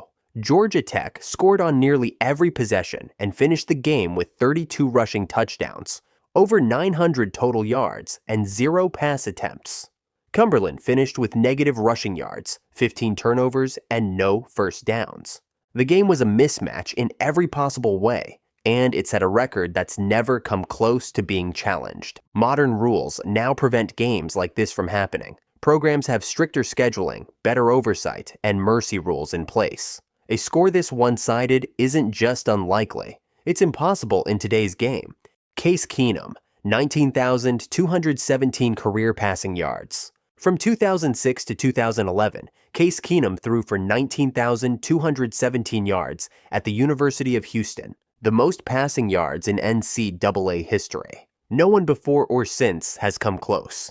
Keenum wasn't some five-star recruit from a powerhouse program. He was a lightly regarded prospect from Abilene, Texas, who redshirted his freshman year and earned his way onto the field. But once he took over, he never looked back. He played in an offense that fully embraced the air raid philosophy, fast tempo, spread formations, and constant pressure on opposing secondaries. But the numbers weren't just about the system. Keenum had elite anticipation, touch, and an incredible football IQ. He could read defenses in real time and deliver strikes to every part of the field. And it wasn't a one-year explosion. He put up massive yardage season after season. Even after tearing his ACL early in 2010, he came back in 2011 and threw for over 5,600 yards in his final season, at age 23, after being granted a medical redshirt.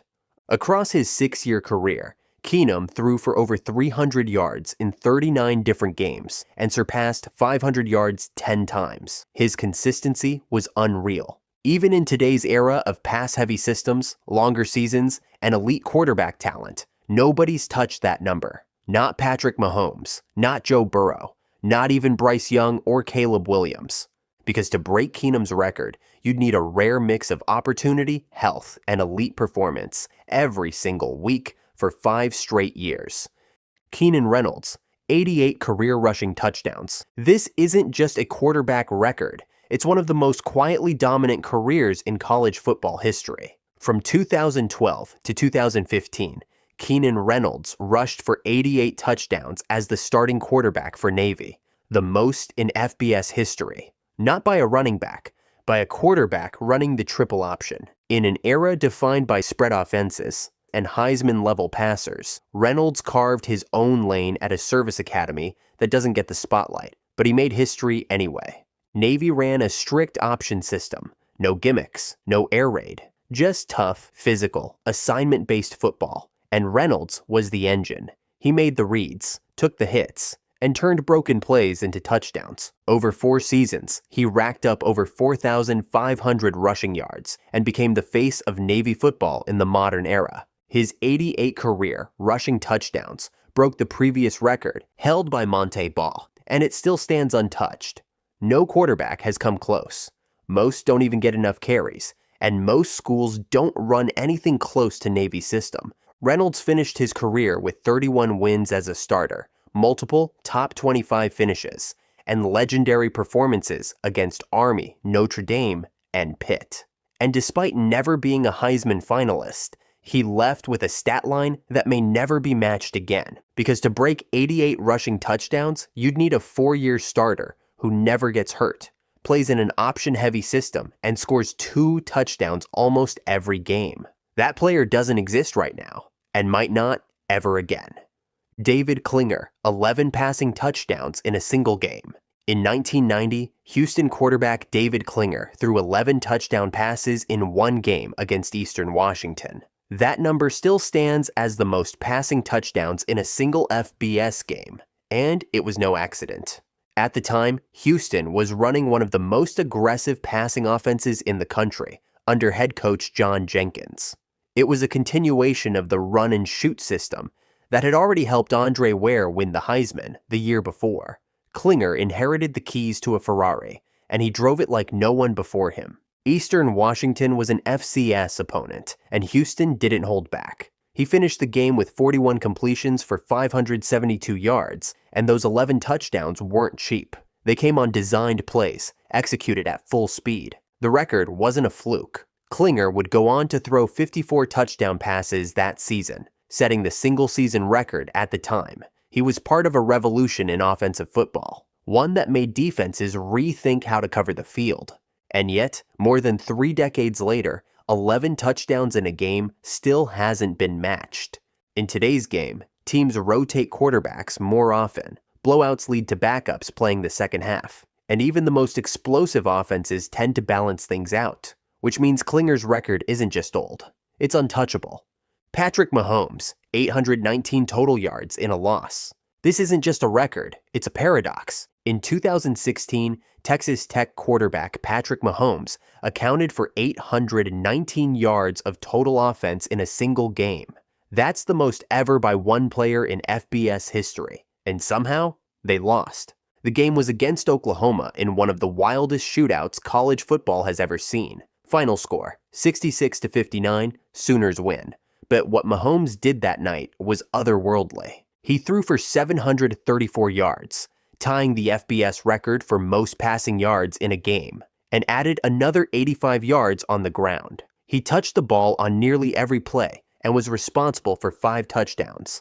And here's the kicker. He played through a shoulder injury. He was banged up, limping, and still launching 40-yard lasers off his back foot. Texas Tech ran over 100 plays. This was Mahomes before the MVPs and Super Bowl rings. Just a raw, fearless gunslinger trying to outscore everyone in sight. And while offensive numbers have exploded in recent years, no one's come close to 819 yards in a single game. Brandon West, 7,764 career all-purpose yards. From 2006 to 2009, Brandon West racked up 7,764 all-purpose yards at Western Michigan, the most in NCAA history. That includes rushing, receiving, punt returns, and kick returns. If there was a way to touch the football, West did it. He wasn't playing on a national title contender. He didn't have primetime TV slots or Heisman buzz, but every single game he chipped away at history. West was a true Swiss Army knife. As a running back, he rushed for over 1,000 yards in 3 different seasons. As a return man, he was one of the most dangerous weapons in the country, constantly flipping field position and breaking long runs. And as a receiver out of the backfield, he added another layer of production. What made this record possible wasn't just talent, it was availability. West played in 49 games over 4 years, rarely missed time, and took on a massive workload from day one. He wasn't a stat patter, he was a workhorse. Since then, plenty of explosive players have come and gone. Some had bigger single seasons. Some had flashier highlight reels. But no one has matched West's total volume across all phases of the game. Because to break this record, a player needs to do everything for 4 straight years without missing a beat.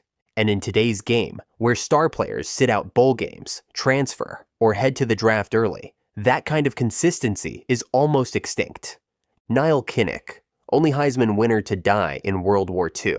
In 1939, Niall Kinnick won the Heisman Trophy as a halfback for the University of Iowa. That season, he became a national symbol of excellence, both on and off the field. He wasn't just a great player, he was a scholar, a student body president, and a public speaker with a powerful presence. In his Heisman acceptance speech, he famously said, "I thank God I was born to the gridirons of the Midwest and not to the battlefields of Europe. Less than 2 years later, he was training to serve in World War II. After graduating, Kinnick joined the U.S. Navy and became a fighter pilot. In 1943, during a routine training flight off the coast of Venezuela, his plane developed engine trouble. Rather than risk crashing into the carrier and endangering others, he attempted an emergency sea landing. He didn't survive.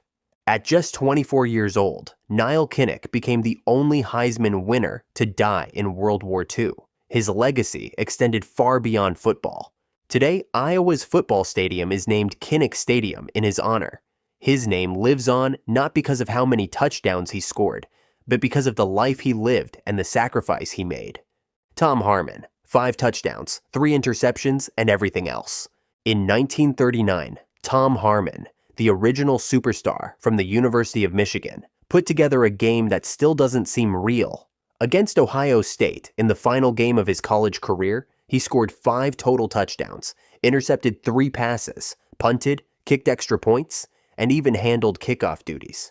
He wasn't just playing multiple positions, he was dominating them. On offense, Harmon ran for 3 touchdowns and threw for 2 more. On defense, he was a ball hawk, picking off 3 passes and shutting down the Buckeyes' air attack. On special teams, he did everything except sell popcorn at halftime. It was the kind of game you'd expect from a myth, not a real person. But Harmon was the real deal. That 1939 season, he led the nation in scoring, total offense, and all-purpose yards.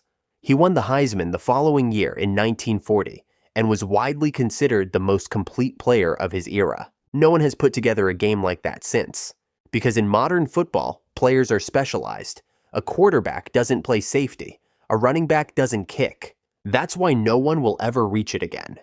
Buffalo, 6 rushing touchdowns in a single quarter, 2020. This isn't a record from the early days of college football. It happened recently, and it happened fast. In 2020, the University at Buffalo scored 6 rushing touchdowns in a single quarter against Kent State. All 6 were scored by one player, Jarrett Patterson. It was one of the most dominant 15-minute stretches in the history of the sport. Buffalo ran a ground-heavy offense, and Patterson was their star. But what he did in the second quarter of that game was something else entirely. The offensive line opened lanes, and Patterson exploded through them. Kent State had no answer. By halftime, Patterson had already tied the record. By the end of the game, he had rushed for 409 yards and 8 touchdowns, tying the all-time single-game rushing TD record.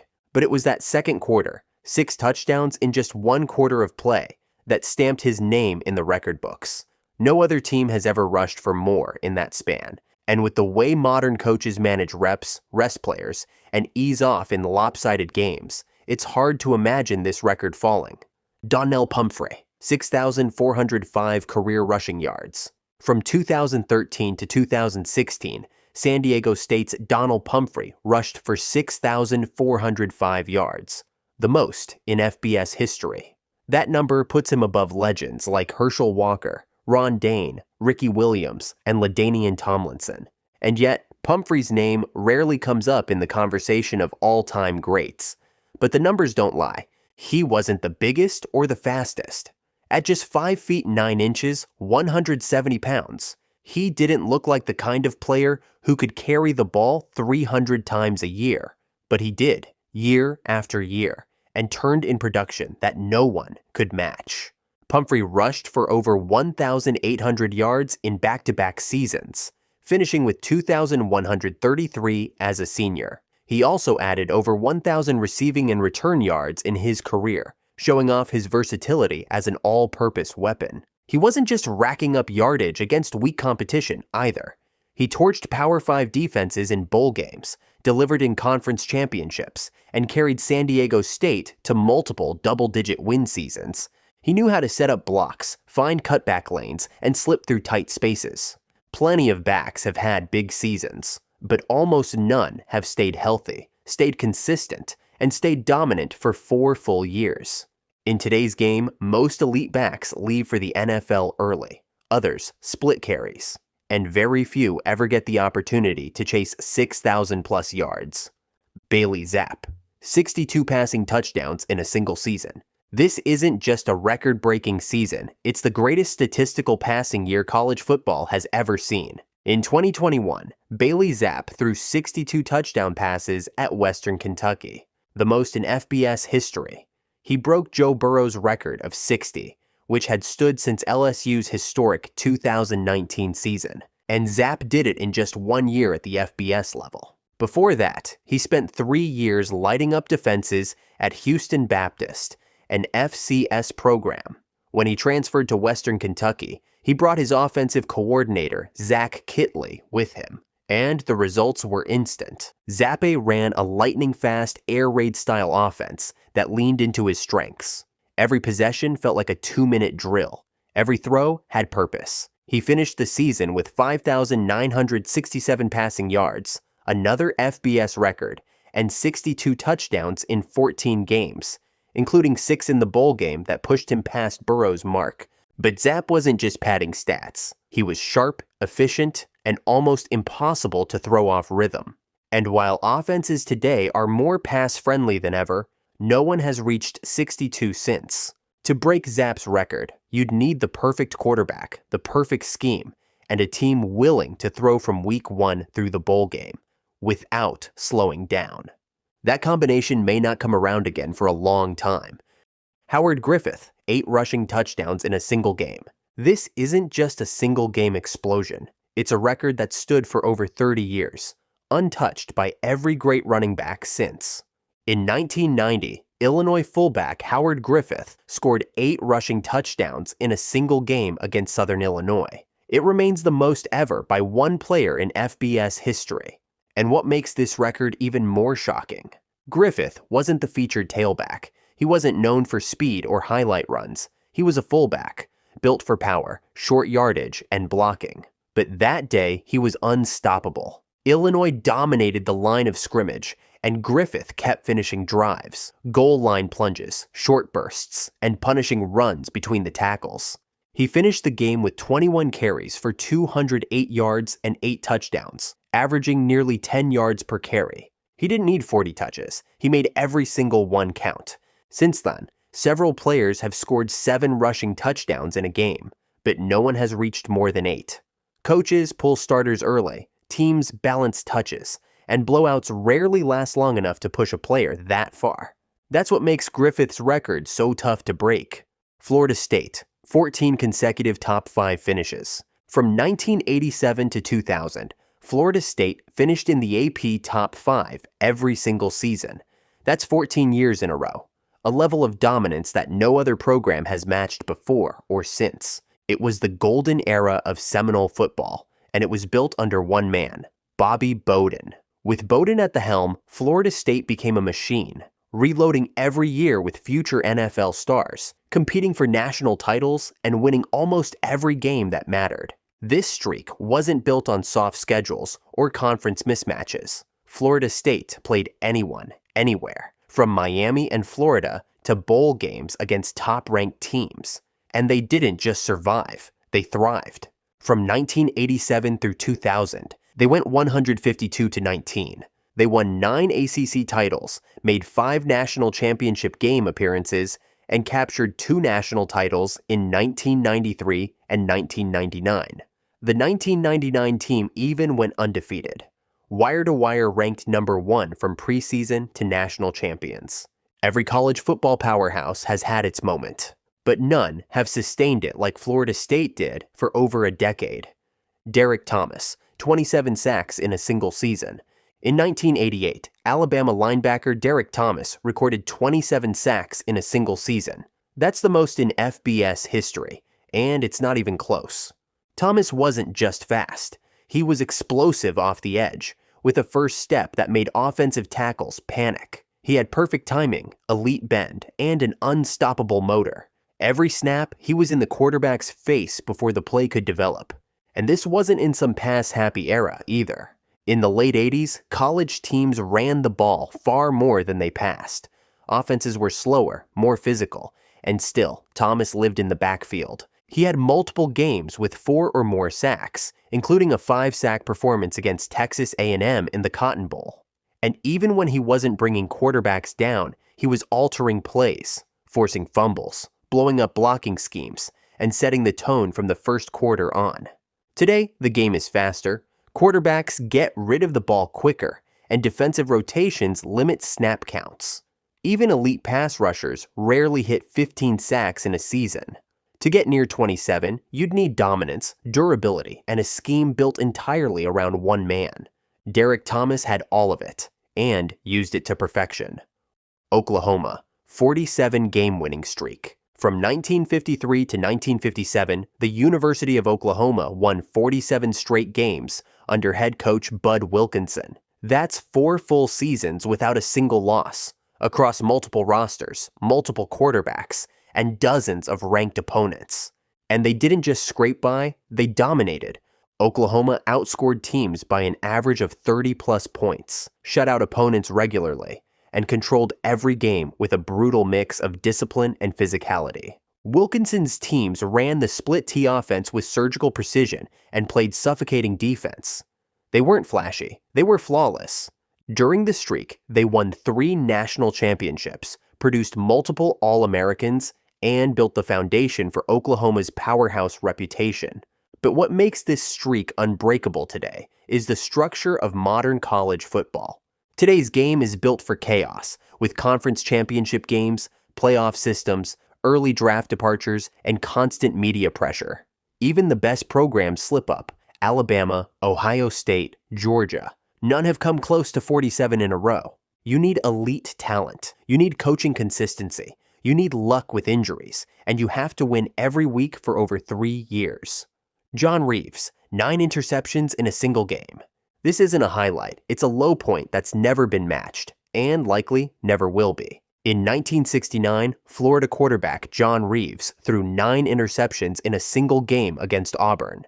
That's the most ever by one player in an FBS game, and it still stands over 50 years later. Reeves was just a sophomore at the time, and a talented one. He went on to become the SEC's all-time passing leader and had a long pro career. But on that day, everything went wrong. Florida trailed early and got one-dimensional fast. Reeves kept throwing, and Auburn kept picking him off. The Tigers' defense knew exactly what was coming, and they took full advantage, forcing mistake after mistake with aggressive coverage and pressure. By the end, Reeves had thrown for over 400 yards, but those 9 interceptions overshadowed everything.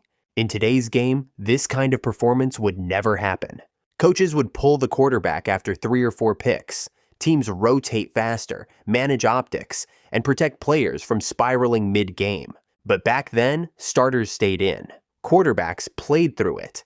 And that's why Reeves's 9 interception game is so unique and so unlikely to be repeated.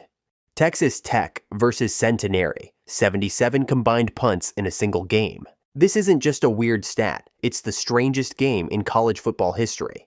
In 1939, Texas Tech and Centenary combined for 77 punts in a single game. That's the most ever recorded, and nothing else even comes close. It wasn't a defensive slugfest, it was a weather nightmare. The game was played in a torrential downpour in Shreveport, Louisiana. The field was completely waterlogged. Offenses couldn't move the ball, passes were nearly impossible, and footing was a mess. So both teams resorted to punting, over and over again, hoping to flip field position and force a turnover. Centenary punted every single time they had the ball. 31 of their 33 punts came on first down. It was pure survival football. Texas Tech wasn't much different. They punted 36 times themselves. In total, the ball was punted more than once per minute of game time. Neither team reached the end zone. The final score was 0-0. You'll never see a game like it again. Andre Ware, 517 passing yards in one half. In 1989, Houston quarterback Andre Ware threw for 517 yards in the first half against SMU. Not the game, the first half. No one has ever thrown for more in a single half at the FBS level. Ware was running the run-and-shoot offense under head coach Jack Pardee, a system built for speed, space, and aggression. And Ware executed it perfectly. He spread the field, hit every receiver in stride, and kept the tempo so fast that SMU's defense never had time to recover. By the end of 2 quarters, Ware had racked up 5 touchdown passes and over 500 yards. Then sat the entire second half. He didn't need to come back in. The damage was done. That season, Ware went on to win the Heisman Trophy, and his Houston offense set records across the board. Even in today's pass-heavy era, with more plays, more possessions, and higher-scoring games, no quarterback has thrown for more in a single half. And most coaches don't let their starters play long enough to even try. The Tuck Rule Game, 2001. It was January 19, 2002. The AFC divisional playoff between the Oakland Raiders and the New England Patriots was already a battle. Snow was falling hard at Foxborough Stadium, and the Patriots were trailing 13-10 late in the fourth quarter. With under 2 minutes left, Tom Brady dropped back to pass. He was hit from behind by Raiders cornerback Charles Woodson, and the ball came loose. Oakland recovered. The game looked over. The Patriots' season, and maybe Brady's Cinderella story, was about to end. Then came the review. After several minutes under the hood, referee Walt Coleman announced that Brady's fumble was being overturned. The ruling cited an obscure clause in the rulebook known as the Tuck Rule. According to that rule, a quarterback's forward arm motion that had not yet been completed, even if he was bringing the ball back toward his body, still counted as an incomplete pass. Almost no one watching had ever heard of it, but the result stood. The Patriots kept the ball, tied the game, and won in overtime on a clutch kick by Adam Vinatieri. They would go on to win their first Super Bowl 2 weeks later. That moment didn't just flip the outcome of a playoff game. It launched the most successful dynasty in NFL history, put Tom Brady on a path to greatness, and created a nationwide debate about how rules should be interpreted versus how the game should be played. The Tuck Rule was eventually eliminated in 2013, but the damage had already been done. The AFL-NFL merger, 1970. For most of the 1960s, pro football was split between 2 leagues, the established NFL and the upstart AFL, a newer, flashier rival with its own stars, TV deals, and fan bases. The leagues were competing for talent, viewership, and market share, and the bidding wars were escalating fast. By 1966, the battle reached a tipping point. Team owners on both sides realized the fight wasn't sustainable. Players' salaries were rising, TV contracts were overlapping, and cities couldn't support 2 franchises. The only solution was unity. In 1970, the merger became official. The AFL and NFL combined into one league. The teams were split into 2 conferences, the NFC and the AFC, each with its own divisions and playoff structure. The merger created a centralized league with national reach. It boosted television revenue, standardized scheduling, and gave rise to the modern postseason format. Without the merger, there's no Super Bowl Sunday, no dynasties that span conferences, no unified league with 32 franchises pulling in billions every year. The 1982 NFL players' strike. In the fall of 1982, NFL players walked off the field and refused to return until the league changed how they were treated. It was the first major labor stoppage in modern football, and it shook the foundation of the sport. The players weren't asking for more money. They were asking for something deeper, a share of the NFL's growing revenue and better long-term security. At the time, salaries were low compared to other pro sports. Free agency didn't really exist, and players had little power over their own careers. The strike lasted 57 days and wiped out 7 weeks of the regular season. It was chaotic. Replacement players were briefly considered. Networks scrambled to fill airtime. Fans grew restless. But the players held firm. Eventually, the league and the union reached a deal. It wasn't perfect, but it introduced the idea of a revenue-sharing model and started the conversation about free agency and guaranteed contracts. The season resumed with a shortened 9-game schedule and an expanded 16-team playoff tournament, dubbed the Super Bowl Tournament. Washington won the title, but the bigger story was what the players had accomplished. That strike cracked the door open. It paved the way for future labor negotiations, the eventual creation of true free agency, and a stronger players' union. The introduction of the salary cap, 1994. When the NFL implemented the salary cap in 1994, it completely changed how teams were built and how long they could stay great. Before the cap, deep-pocketed franchises could outspend their rivals and hoard talent. Big market teams had a clear advantage, and dynasties could be bought. But after years of labor disputes, including strikes in 1982 and 1987, the league and players' union agreed to a new system, free agency for players, and a salary cap to keep rosters balanced. The cap put a hard limit on how much teams could spend on player contracts each year. Suddenly, every front office had to make tough decisions. Do you pay your star quarterback and lose 2 defensive starters? Do you cut a Pro Bowler to stay under the number? It forced creativity. General managers had to think long-term. Contract restructures, cap hits, dead money, all became part of the new NFL language. It also brought unexpected parity. In the years that followed, more teams reached the Super Bowl. More worst-to-first turnarounds happened, and small market teams became legitimate contenders. The cap didn't just level the playing field, it created a new kind of game behind the scenes. Franchises that mastered the cap, like the Patriots, Steelers, and Eagles, stayed competitive for years. Others who mismanaged it faced years of painful rebuilds. Tom Brady takes over for Drew Bledsoe, 2001. On September 23, 2001, the Patriots were 0-2, and their $100 million franchise quarterback, Drew Bledsoe, had just taken a brutal hit from Jets linebacker Mo Lewis. He suffered internal bleeding and was rushed to the hospital. That injury changed the future of the NFL. In stepped Tom Brady, a 6th-round pick, backup quarterback, and complete unknown outside of New England. What followed didn't look historic at first. Brady managed the game, avoided mistakes, and slowly helped the team find its rhythm. But by mid-season, the Patriots started winning.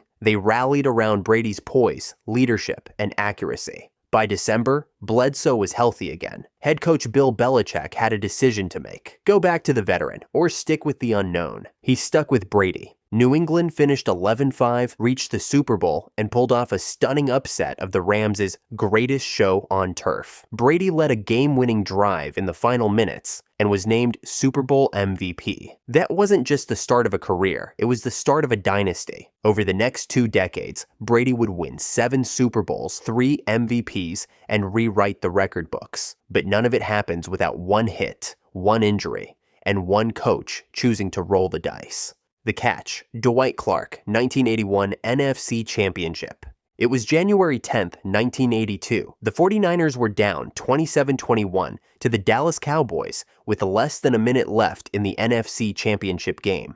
On 3rd and 3 from the 6-yard line, Joe Montana rolled right, pump faked, and lofted the ball toward the back of the end zone. Dwight Clark leapt, arms extended, fingertips stretched. He pulled it down just inside the end line. That touchdown, now known simply as the catch, gave San Francisco the lead and sent them to their first Super Bowl. But its impact went far beyond the scoreboard. The catch ended the Cowboys' dominance in the NFC and marked the beginning of the 49ers dynasty. It solidified Joe Montana as a clutch performer. It gave Bill Walsh's West Coast offense its defining moment. And it introduced a new football power on the West Coast that would win 5 Super Bowls over the next 14 years. It also became one of the NFL's most replayed moments, not because of its degree of difficulty, but because of what it meant. A handoff between eras, a changing of the guard. Years later, Clark would say he never expected the ball to come to him. He was just running his route.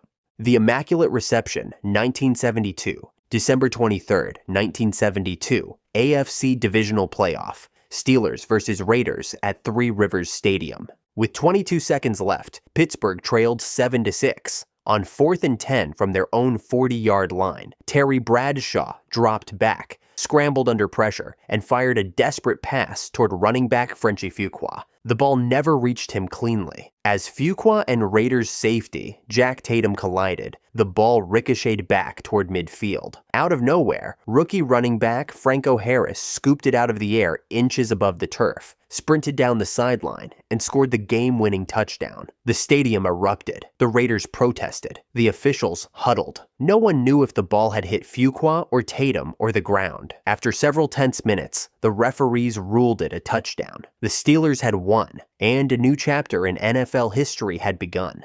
It was Pittsburgh's first playoff win in franchise history, and it came on a play so surreal that it was immediately nicknamed the Immaculate Reception. That moment didn't just change the outcome of one game, it jump-started a dynasty. Over the next 8 seasons, the Steelers would win 4 Super Bowls and become the league's gold standard. To this day, debate still lingers over whether the play was legal under the rules of the time.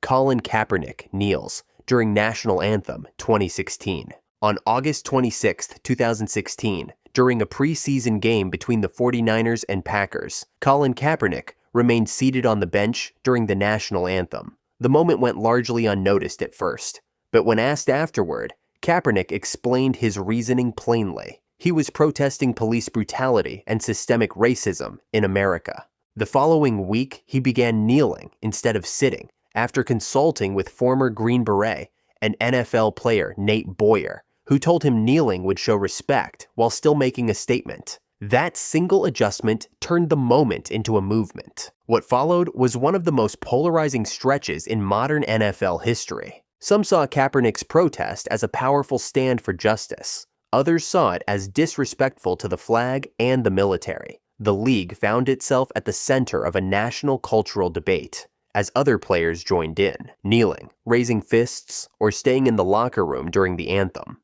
The backlash was swift. Kaepernick opted out of his contract after the season, but he never played another snap in the NFL. Many believed he was blackballed for his activism. His protests sparked years of conversation, not just in sports, but across politics, media, and entertainment. The NFL, initially silent and hesitant, eventually acknowledged the issues he raised, especially after the nationwide protests of 2020. The Saints Bountygate scandal, 2012. In 2012, the NFL dropped a bombshell. A league investigation revealed that the New Orleans Saints had operated a bounty system from 2009 to 2011, a program where defensive players were financially rewarded for injuring opponents. Hits that knocked quarterbacks out of games were worth the most. The system had been run by defensive coordinator Greg Williams, with the knowledge of several coaches and players. The NFL called it a violation of the league's integrity of the game.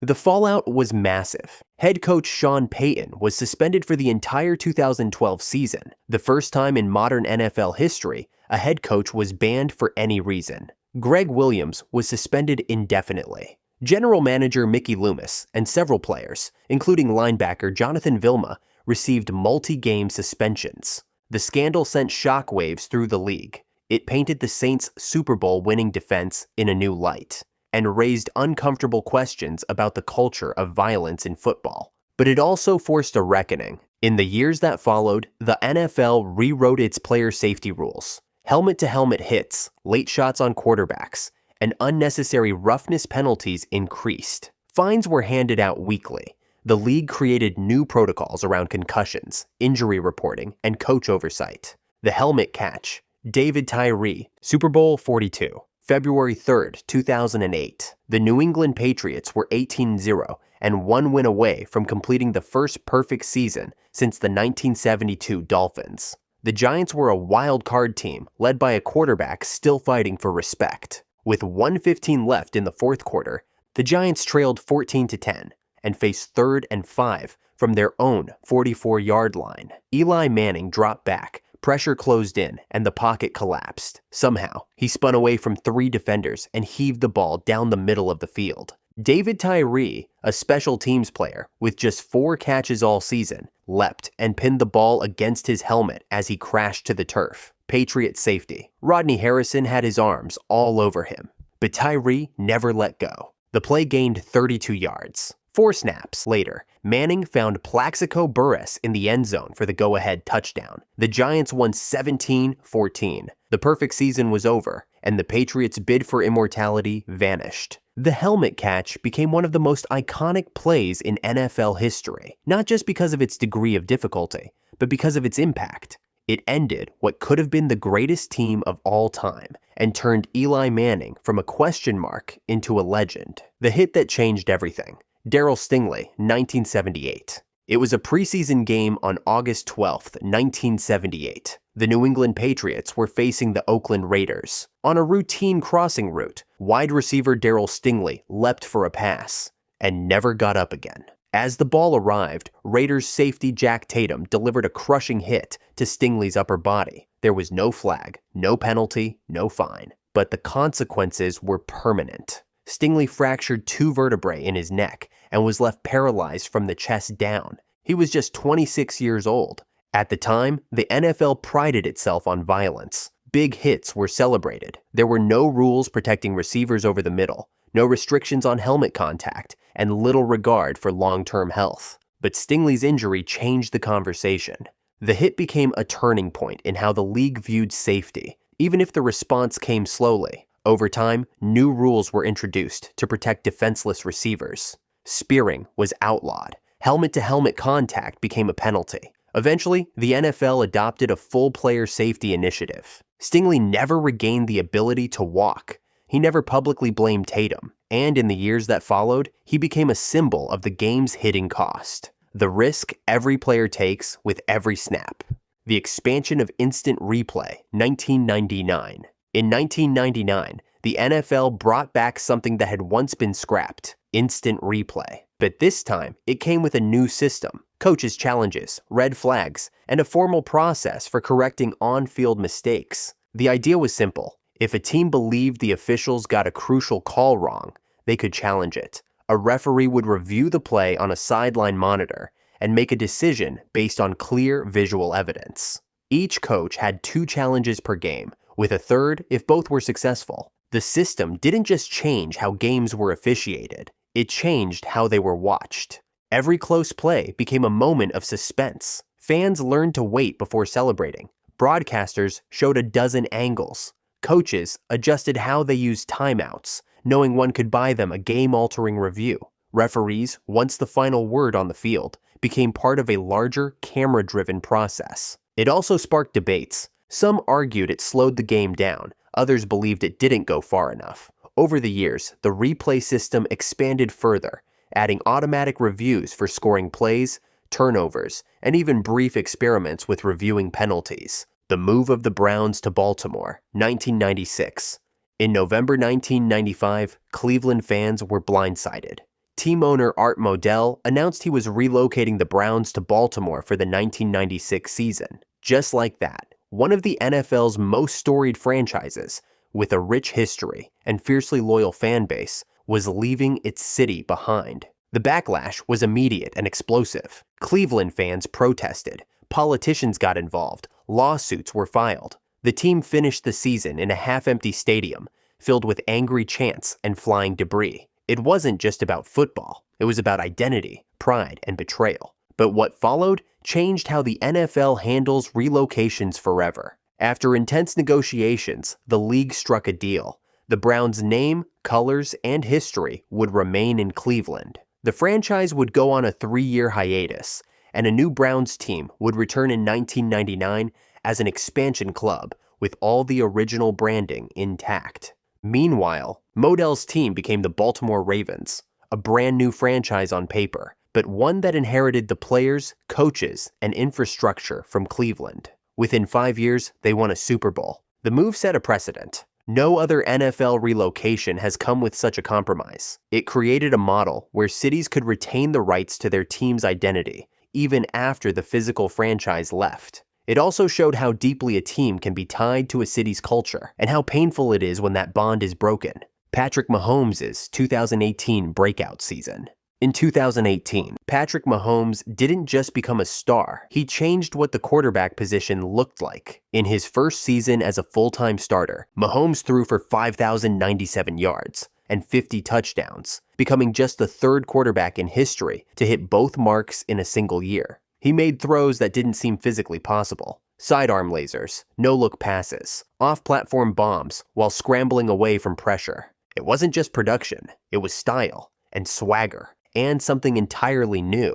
With Andy Reid calling plays and an arsenal of weapons around him, Mahomes led the Chiefs to a 12-4 record and the AFC Championship game. He won league MVP and became the youngest quarterback to ever do so. But more importantly, he broke the mold. For decades, the NFL sought tall, pocket-bound quarterbacks with mechanical precision. Mahomes introduced a new blueprint: creative, improvisational, and fearless. Suddenly, arm angles mattered less than instincts. Scripted plays mattered less than second reactions. Young quarterbacks entering the league were no longer asked to fit into old systems. they were encouraged to bring their own.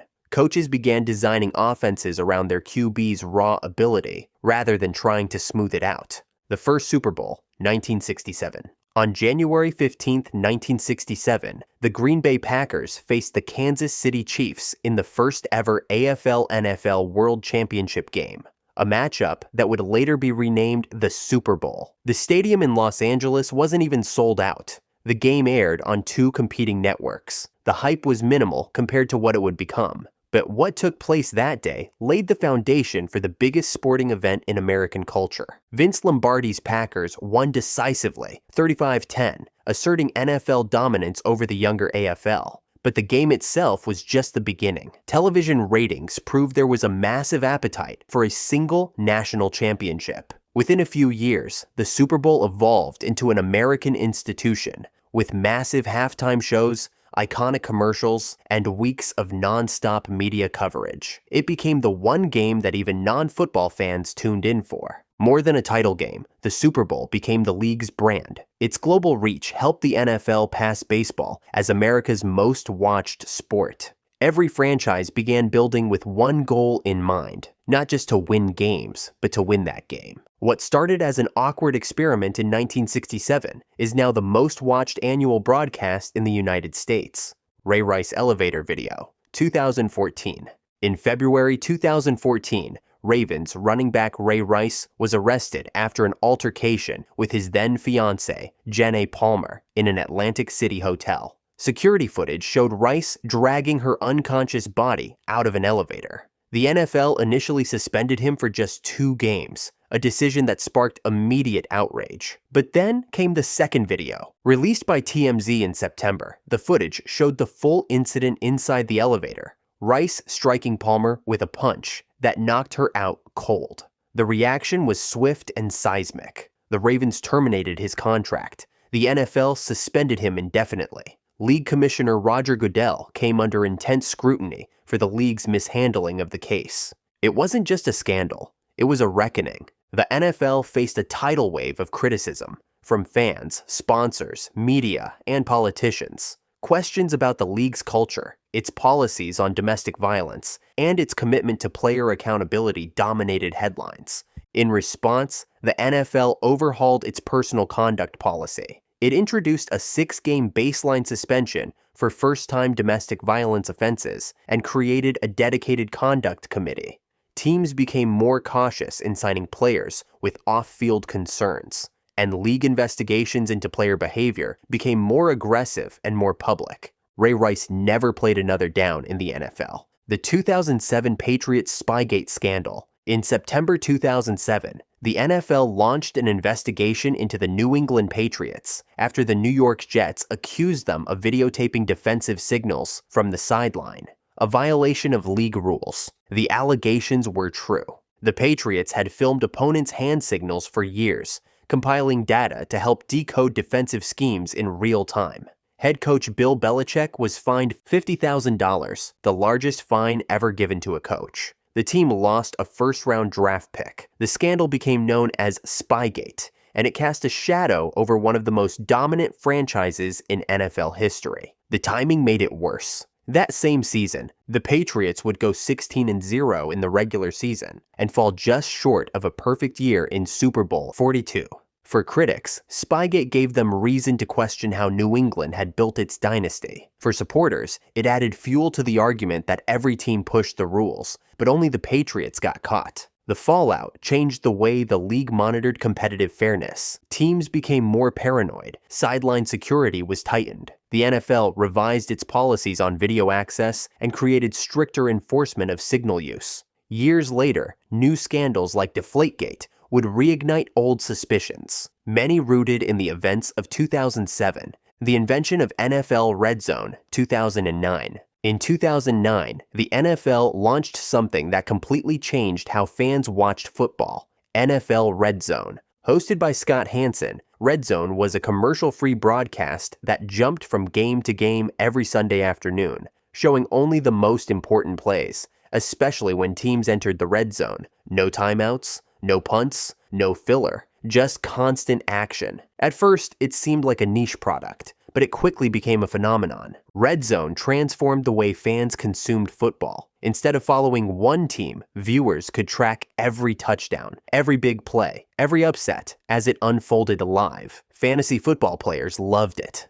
Sports bettors loved it. Casual fans found it easier to follow the league as a whole. Red Zone also reshaped the broadcast industry. Networks began adapting their graphics and highlight packages to match its fast-paced style. Viewership patterns changed. Fans grew less attached to traditional broadcasts and more addicted to the non-stop adrenaline of 7 hours of commercial-free football. Today, Red Zone is a staple of the NFL viewing experience, especially for younger audiences. It made Sunday afternoons feel like an event, even if your team wasn't playing. The collapse of Damar Hamlin, 2023. On January 2nd, 2023, the world was watching Monday Night Football. The Buffalo Bills were playing the Cincinnati Bengals in a game with major playoff implications. Then, in the first quarter, after what looked like a routine tackle, 24-year-old safety Damar Hamlin stood up and immediately collapsed. What followed wasn't just a medical emergency. It was a moment that froze the entire sports world. Trainers and medical personnel rushed onto the field. Within seconds, CPR was being administered. Players from both teams knelt, prayed, cried. The stadium fell silent. Fans at home watched in disbelief as ESPN cut to commercial, then returned with stunned commentators who didn't know what to say. An ambulance carried Hamlin off the field after nearly 10 minutes of resuscitation efforts. The game was postponed and later canceled altogether. Hamlin had suffered cardiac arrest, and for a brief window of time, nothing else in football mattered. The incident sparked a nationwide conversation about player health and emergency preparedness. The NFL reviewed and strengthened its sideline medical protocols. Teams updated response plans. Defibrillators and emergency equipment became focal points of discussion, not just in stadiums, but in schools, gyms, and public spaces across the country. More than anything, it reminded people, fans, players, coaches, owners, of just how fragile the game really is. Damar Hamlin survived. He returned to the field the following season, an inspiration to millions. The Philly Special, 2018, Super Bowl LII. The Philadelphia Eagles were underdogs against the New England Patriots, a dynasty with 5 rings, a Hall of Fame quarterback, and all the pressure on their side. With 38 seconds left in the first half, the Eagles faced 4th and goal from the 1-yard line. Most teams would take the field goal. Most quarterbacks wouldn't want the ball snapped to someone else in the red zone. But this wasn't most teams, and this wasn't most moments. The Eagles lined up in an unusual formation. Running back Corey Clement shifted behind center. Tight end Trey Burton took a reverse pitch, then lofted the ball to quarterback Nick Foles, wide open in the end zone. Touchdown. Foles became the first quarterback in Super Bowl history to catch a touchdown pass. The gutsy call stunned everyone, including the Patriots. More than just a trick play, it symbolized head coach Doug Peterson's aggressive, fearless game plan. Philadelphia would go on to win 41-33, capturing the franchise's first Super Bowl title. The Philly Special became instant folklore. The Holy Roller, 1978. September 10th, 1978. The Oakland Raiders were trailing the San Diego Chargers 20-14 with 10 seconds left and no timeouts. They were 14 yards from the end zone and needed a miracle. Quarterback Ken Stabler dropped back, and just as he was about to be sacked, he let the ball loose. Officially, it was ruled a fumble. The ball rolled forward. Running back Pete Banaszak tried to fall on it, but instead batted it even closer to the goal line. Then, tight end Dave Casper swatted it once more, before finally recovering it in the end zone for a touchdown. Chaos followed. The officials huddled. The Chargers protested, but the touchdown stood. The Raiders won the game 21-20. The play looked suspicious, and it was. Years later, both Stabler and Banaszak admitted they deliberately pushed the ball forward. At the time, there was no rule against it. But that changed almost immediately. The NFL instituted a new rule. In the final 2 minutes of a half or on 4th down, only the fumbling player could advance the ball. If a teammate pushed it forward, the ball would return to the spot of the original fumble. It was a direct response to what became known as the Holy Roller, one of the most controversial and influential plays in NFL history. Because of it, late-game fumble strategy changed forever, and the league made clear you could improvise but not manipulate. The Miracle at the Meadowlands, 1978. November 19, 1978. The New York Giants were seconds away from victory against the Philadelphia Eagles. They had the ball, the lead, and the game clock down to its final moments. The Eagles had no timeouts left. All the Giants had to do was kneel. But they didn't. Instead, head coach John McVay called a running play. Quarterback Joe Pisarcik turned to hand the ball off to fullback Larry Csonka, but the exchange was botched. The ball hit the turf. Eagles defensive back Herman Edwards, yes, the future head coach, scooped it up and sprinted into the end zone for a shocking walk-off touchdown. The Giants were stunned. The home crowd was silent. What should have been a routine clock-killing snap became one of the biggest blunders in NFL history. The fallout was immediate. The Giants' offensive coordinator was fired the next day. Their fan base, already frustrated with years of mediocrity, erupted in anger, and the league took notice. This single moment led to the creation and widespread adoption of the victory formation, the now standard kneel-down play used to safely run out the clock. It's the most basic play in football today, but before this game, it wasn't common practice. The Hail Mary, 1975. December 28, 1975. NFC Divisional Playoffs. The Dallas Cowboys were down 14-10 to the Minnesota Vikings with 32 seconds left. The season was on the line. Roger Staubach dropped back and launched a deep, desperate pass toward wide receiver Drew Pearson, streaking down the right sideline. Pearson adjusted mid-route, reeled the ball in near the 5-yard line, and walked into the end zone. Touchdown. Cowboys take the lead. Game over. But what happened next mattered just as much as the catch itself. In the post-game interview, Staubach said, "I closed my eyes and said a Hail Mary." That offhand comment gave the moment its name and gave football one of its most iconic phrases. Before that play, Hail Mary was a term mostly used in Catholic prayer. After that play, it became forever linked with last-second desperation heaves in football and in sports culture at large. The Vikings protested, arguing Pearson had pushed off. Replays were inconclusive. The call stood, and the outrage added to the mystique. The Cowboys advanced, the Vikings were eliminated, and history had a new term for miracle plays. Today, every improbable deep ball, from Doug Flutie's throw to Kyler Murray's miracle to Aaron Rodgers' bombs, traces its lineage to that moment. Calvin Ridley, suspended for betting, 2021. In March 2022, the NFL made an announcement that sent shockwaves through the league. Calvin Ridley, star wide receiver for the Atlanta Falcons, was suspended for the entire 2022 season. The reason? He had placed bets on NFL games, including games involving the Falcons, during a 5-day period while he was away from the team on the non-football illness list. The league's investigation found no evidence of inside information or game manipulation. Ridley said he bet just $1,500 and didn't believe he was doing anything wrong, but the punishment was clear and severe. The NFL made an example out of him. At the time, sports betting was rapidly expanding across the U.S., with teams and stadiums striking partnerships with sportsbooks. Fans could now legally wager on games in real time from their phones. But for players, the rules hadn't changed. Betting on games was strictly forbidden. Ridley's suspension was a message. The league wanted to reinforce a clear boundary between the sport and the betting industry, fueling its revenue growth. Protecting the integrity of the game became the official line. The backlash was fierce. Critics pointed out the contrast between Ridley's year-long ban and shorter suspensions, given for more serious off-field incidents. But the precedent was set.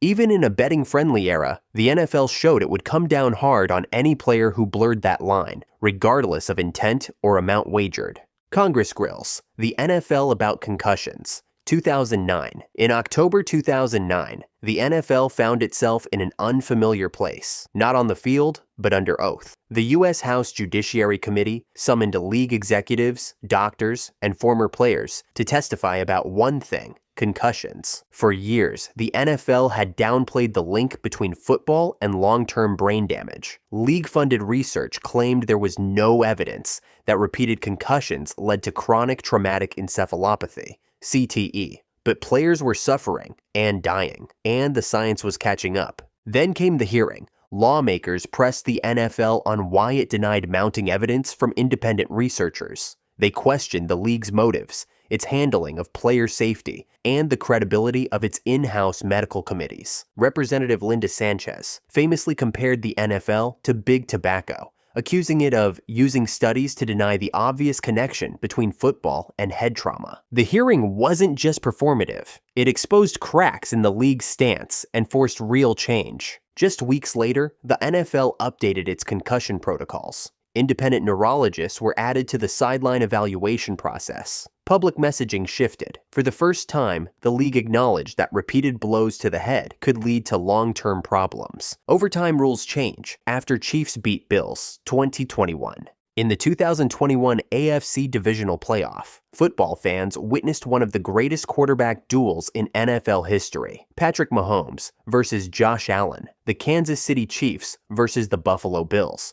And with 25 points scored in the final 2 minutes of regulation, it was pure chaos. But the ending sparked outrage. The Bills had just taken the lead with 13 seconds left. Somehow, Mahomes drove the Chiefs into field goal range in those final seconds, forcing overtime. Kansas City won the coin toss. And that was that. Mahomes led a touchdown drive. Game over. Josh Allen never got to touch the ball. Despite both teams combining for nearly 1,000 yards and 78 points, the game was decided by a coin flip and a single possession. The backlash was immediate. Critics had long questioned the NFL's overtime rules, but this time felt different. The stakes were higher. The quarterback performances were legendary, and millions of fans watched one of the best games ever played end without both teams having a fair shot. The NFL heard the noise. In March 2022, the league approved a rule change. In playoff games, both teams would now be guaranteed at least one possession in overtime,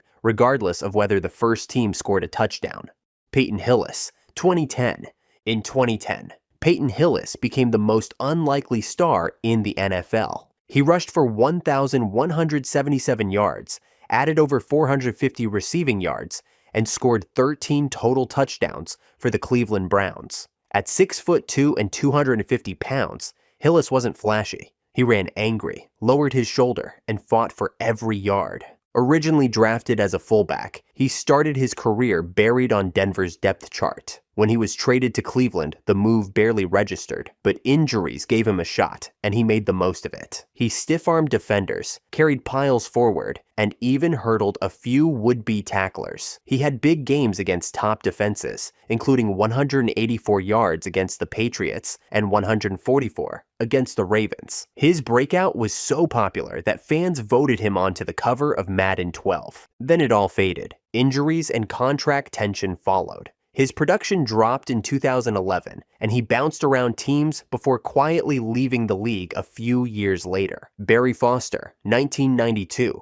In 1992, Barry Foster put together one of the best rushing seasons in Steelers history. He ran for 1,690 yards and 11 touchdowns, carrying a Pittsburgh offense that was transitioning under new head coach Bill Cowher. He led the AFC in rushing and made the Pro Bowl. For a moment, it looked like he was about to become the next great Steelers back. Foster was built low to the ground with a compact, punishing running style. He wore defenses down and controlled games with volume. That season, he had 12 100-yard rushing performances and was the heartbeat of a team that finished 11-5. But the window didn't last. Injuries started catching up immediately. He missed 5 games in 1993 and never looked the same.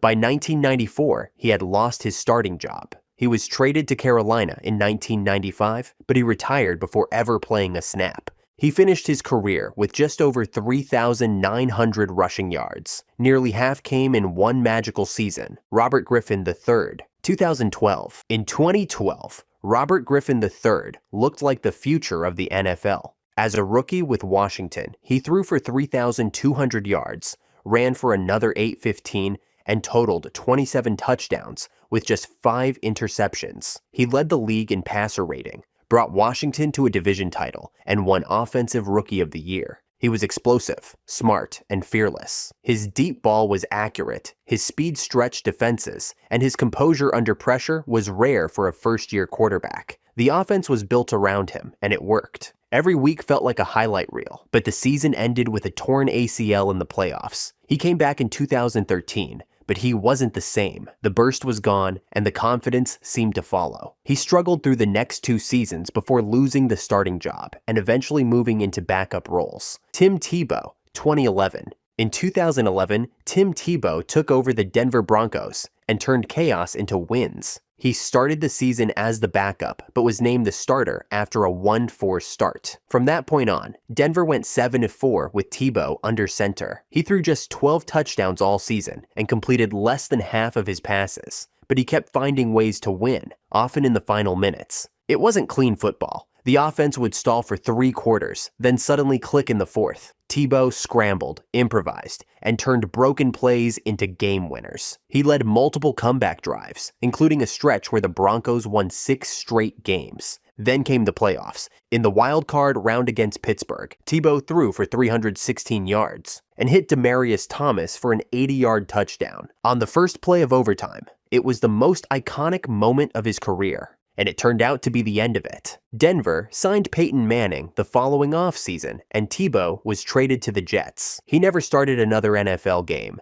Derek Anderson, 2007. In 2007, Derek Anderson became the surprise leader of one of the NFL's most explosive offenses. Taking over as Cleveland's starting quarterback in Week 2, he threw for 3,787 yards and 29 touchdowns, both top 10 in the league that season. He led the Browns to a 10-6 record, their best finish in over a decade, and earned a Pro Bowl selection.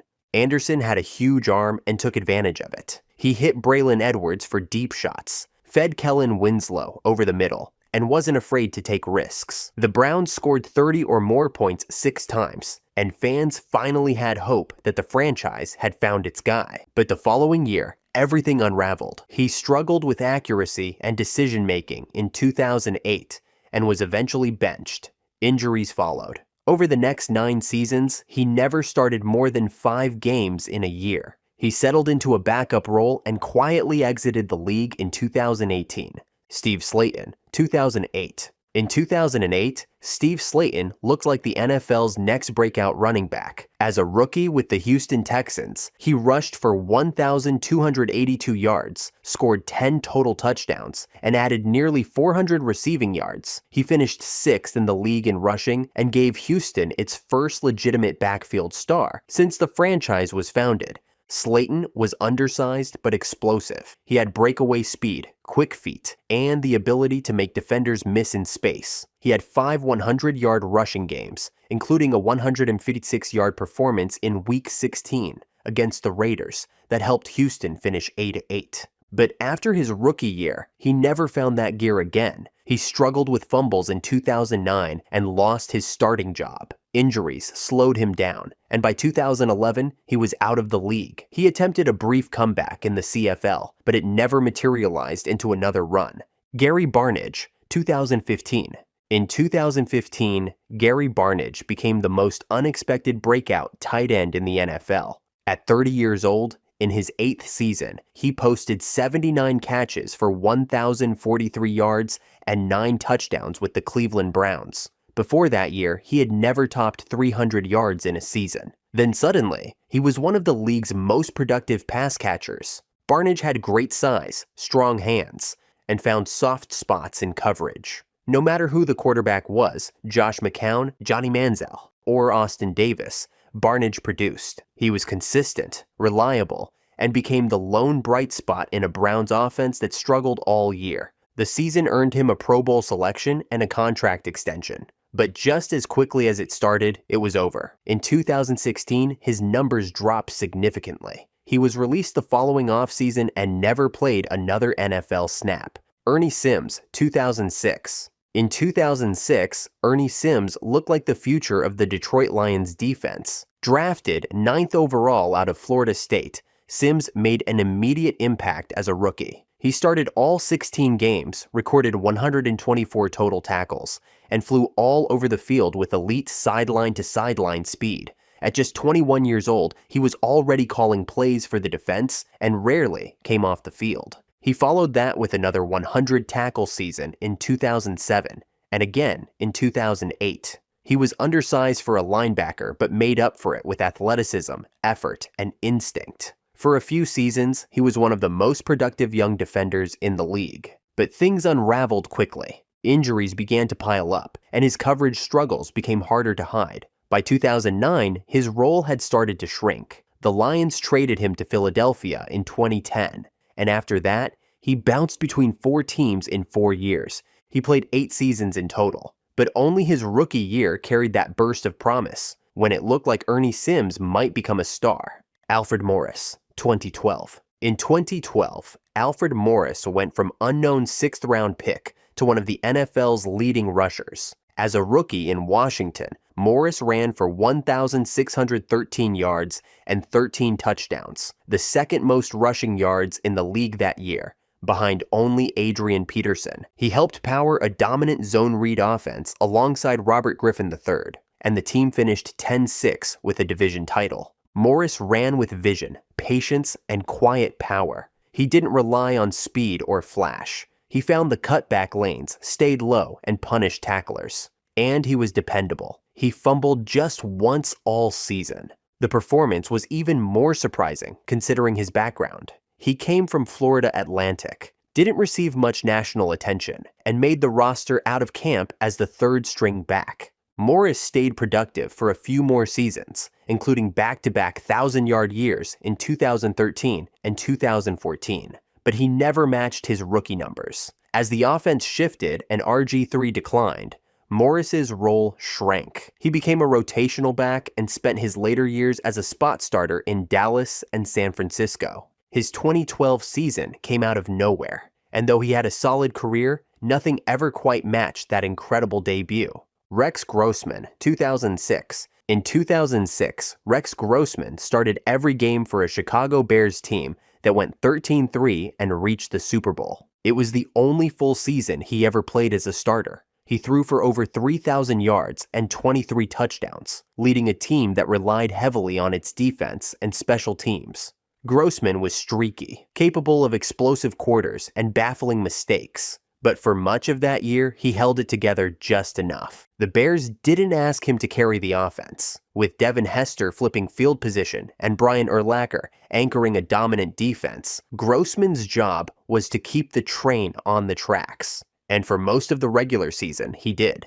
But the inconsistency never went away. He had multiple games with a passer rating under 30 and turnovers at the worst times. In the Super Bowl against the Colts, he threw 2 interceptions, including a pick 6 that helped seal the loss. Grossman remained in the league as a backup for several more years, but 2006 was his only real moment in the spotlight. Case Keenum, 2017. In 2017, Case Keenum stepped in as the Minnesota Vikings backup and led them on a run that nearly reached the Super Bowl. After injuries sidelined Sam Bradford, Keenum took over and delivered the best season of his career. He threw for 3,547 yards, 22 touchdowns, and just 7 interceptions. More importantly, he went 11-3 as a starter and helped the Vikings finish 13-3. Keenum was efficient, decisive, and made big throws when it mattered. He developed instant chemistry with Adam Thielen and Stephon Diggs, running Pat Shurmur's offense with poise and precision. His defining moment came in the divisional round against the Saints. With 10 seconds left and trailing by 1, Keenum launched a sideline throw to Diggs, who turned upfield and scored in what became known as the Minneapolis Miracle. It was one of the most iconic plays in NFL playoff history, but the run ended a week later in the NFC Championship, when the Vikings were blown out by the Eagles. Despite his breakout, Minnesota let him walk in free agency. He signed with Denver the following year, but couldn't replicate the magic. He bounced around the league in backup roles, never returning to that 2017 form. Tommy Maddox, 2002. In 2002, Tommy Maddox completed one of the most unexpected comebacks in NFL history. Originally drafted in the first round by the Broncos in 1992, Maddox bounced around the league before falling out entirely. He spent years in the Arena League and eventually became MVP of the short-lived XFL. A decade after entering the league, he found himself back in Pittsburgh as a backup. But when Cordell Stewart struggled early in the 2002 season, Maddox stepped in and ignited the offense. He threw for 2,836 yards and 20 touchdowns in 11 starts, led Pittsburgh to a 7-3-1 record during that span, and took them to the playoffs. He was fearless in the pocket, threw a great deep ball, and brought energy to a team that desperately needed a spark. His comeback story caught national attention, and he was named the NFL Comeback Player of the Year. But the magic didn't last. He returned as the starter in 2003, but turnovers and injuries slowed him down. The Steelers went 6-10, and the following year, he was replaced by a rookie named Ben Roethlisberger. That was the end of Maddox's run. Sidney Rice, 2009. In 2009, Sidney Rice emerged as one of the most dangerous deep threats in the NFL. That year, he posted 1,312 receiving yards and 8 touchdowns on 83 catches, nearly tripling his previous career highs. He became Brett Favre's go-to target in Minnesota's vertical passing attack, routinely winning contested catches and stretching the field with size and body control. Rice had all the tools. He was 6'4", had strong hands, and tracked the deep ball like a veteran. With Favre slinging it and the Vikings offense clicking, Rice broke out as a Pro Bowl receiver and helped lead Minnesota to a 12-4 record and an NFC Championship game appearance. But the momentum didn't carry. The next season, he delayed hip surgery and missed most of the year. Injuries lingered from that point forward. He signed a big deal with Seattle in 2011, but never returned to the same level. He had flashes, but concussions and knee issues cut his career short. He retired after just 6 seasons. Jameer Miller, 2001. In 2001, Jameer Miller played like one of the best defenders in football. The Browns linebacker posted 13 sacks, 101 tackles, and 4 forced fumbles that year, earning Pro Bowl and All-Pro honors. It was the first time a Cleveland defender had made the Pro Bowl since the team returned to the league in 1999, and Miller was the clear centerpiece of a rebuilding defense. Originally drafted 10th overall by the Cardinals in 1994, Miller spent years as a solid but under-the-radar linebacker. In Cleveland, he finally put it all together. He was dominant off the edge, versatile in coverage, and a vocal leader on a young roster. But the breakthrough year ended up being his last. During the 2002 preseason, Miller ruptured his Achilles. The injury was severe enough that he never played another snap in the NFL. For one season, Jameer Miller reached his full potential and looked like a player who could anchor a defense for years. Brandon Lloyd, 2010. In 2010, Brandon Lloyd led the NFL in receiving yards with 1,448 after 7 seasons of being mostly a journeyman. At 29 years old, playing for his 4th team, Lloyd exploded onto the scene with the Denver Broncos. He averaged nearly 19 yards per catch and hauled in 11 touchdowns, forming a lethal connection with quarterback Kyle Orton in Josh McDaniels' aggressive passing offense. Lloyd's game was built on acrobatic catches and body control. He made highlight reels with toe taps on the sideline, one-handed grabs in traffic, and circus catches over defenders. After years of flashes, he finally had a season where everything clicked. But it didn't last. He followed up with a solid 2011 campaign, then bounced around between the Rams, Patriots, and 49ers. He never came close to his 2010 numbers again, and quietly retired a few years later. Brandon Lloyd's career spanned over a decade, but the year everyone remembers is 2010.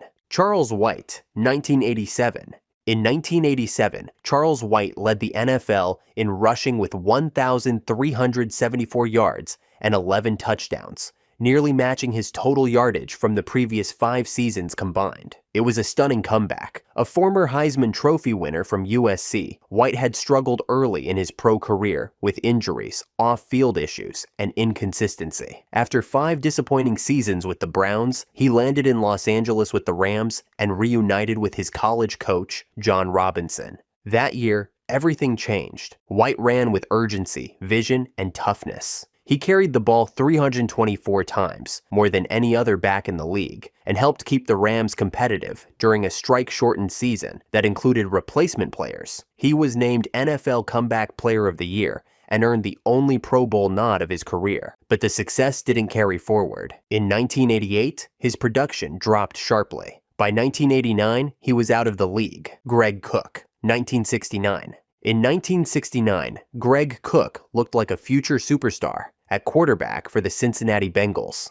As a rookie, he threw for 1,854 yards and 15 touchdowns in just 11 games, at a time when passing numbers were modest and rookie QBs rarely produced. He had size, poise, deep ball accuracy, and a calm command of the offense. Head coach Paul Brown called him the best quarterback prospect he had ever seen. But early in the season, Cook suffered a serious shoulder injury. He continued to play through it, unknowingly tearing his rotator cuff. There was no surgical repair for the injury at the time, and as the pain worsened, his career began slipping away before it really started. He attempted a brief comeback in 1973, but never threw another regular season pass. His rookie year ended up being his only one. Michael Clayton, 2004. In 2004, Michael Clayton put together one of the best rookie seasons by a wide receiver in NFL history. Drafted 15th overall by the Tampa Bay Buccaneers, he caught 80 passes for 1,193 yards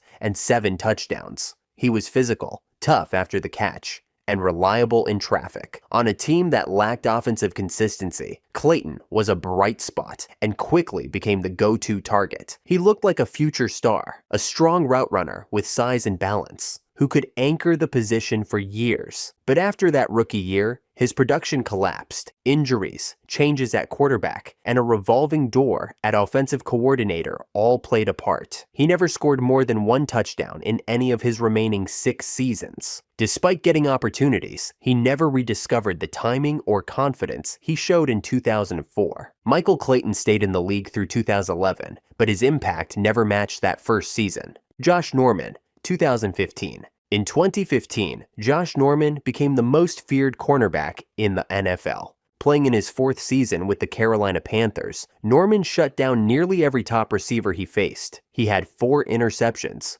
2 defensive touchdowns, 18 passes deflected, and countless targets that never even got thrown. His impact didn't always show up in the box score. Quarterbacks simply avoided his side of the field. Norman set the tone for a Panthers defense that went 15-1 and reached the Super Bowl. He was physical at the line, smart in zone coverage, and confident enough to go head-to-head with anyone. That season earned him All-Pro honors and vaulted him into the national spotlight. After the season, Carolina rescinded his franchise tag, and Norman signed a massive deal with Washington. But he never reached that level again. He remained a solid starter for a few years, but the dominance faded. The consistency, the elite coverage, and the shutdown reputation never fully followed him. Josh Gordon, 2013. In 2013, Josh Gordon delivered one of the greatest seasons by a wide receiver, and he did it in just 14 games. He finished with 1,646 receiving yards